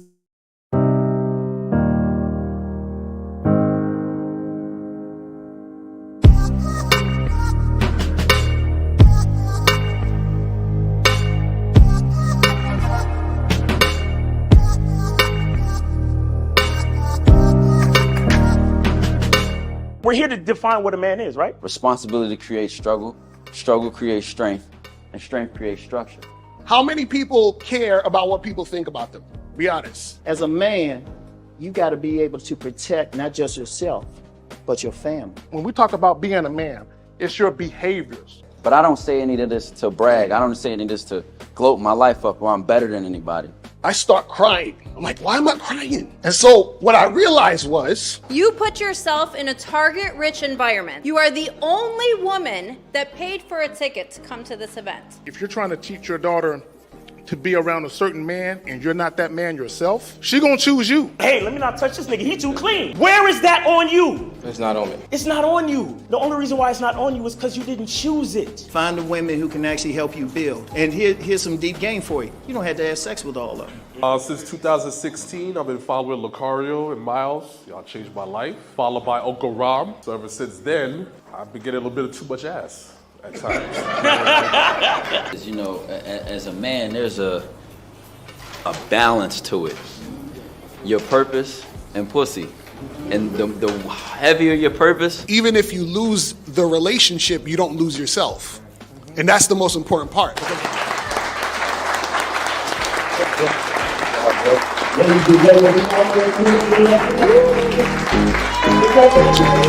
Yeah.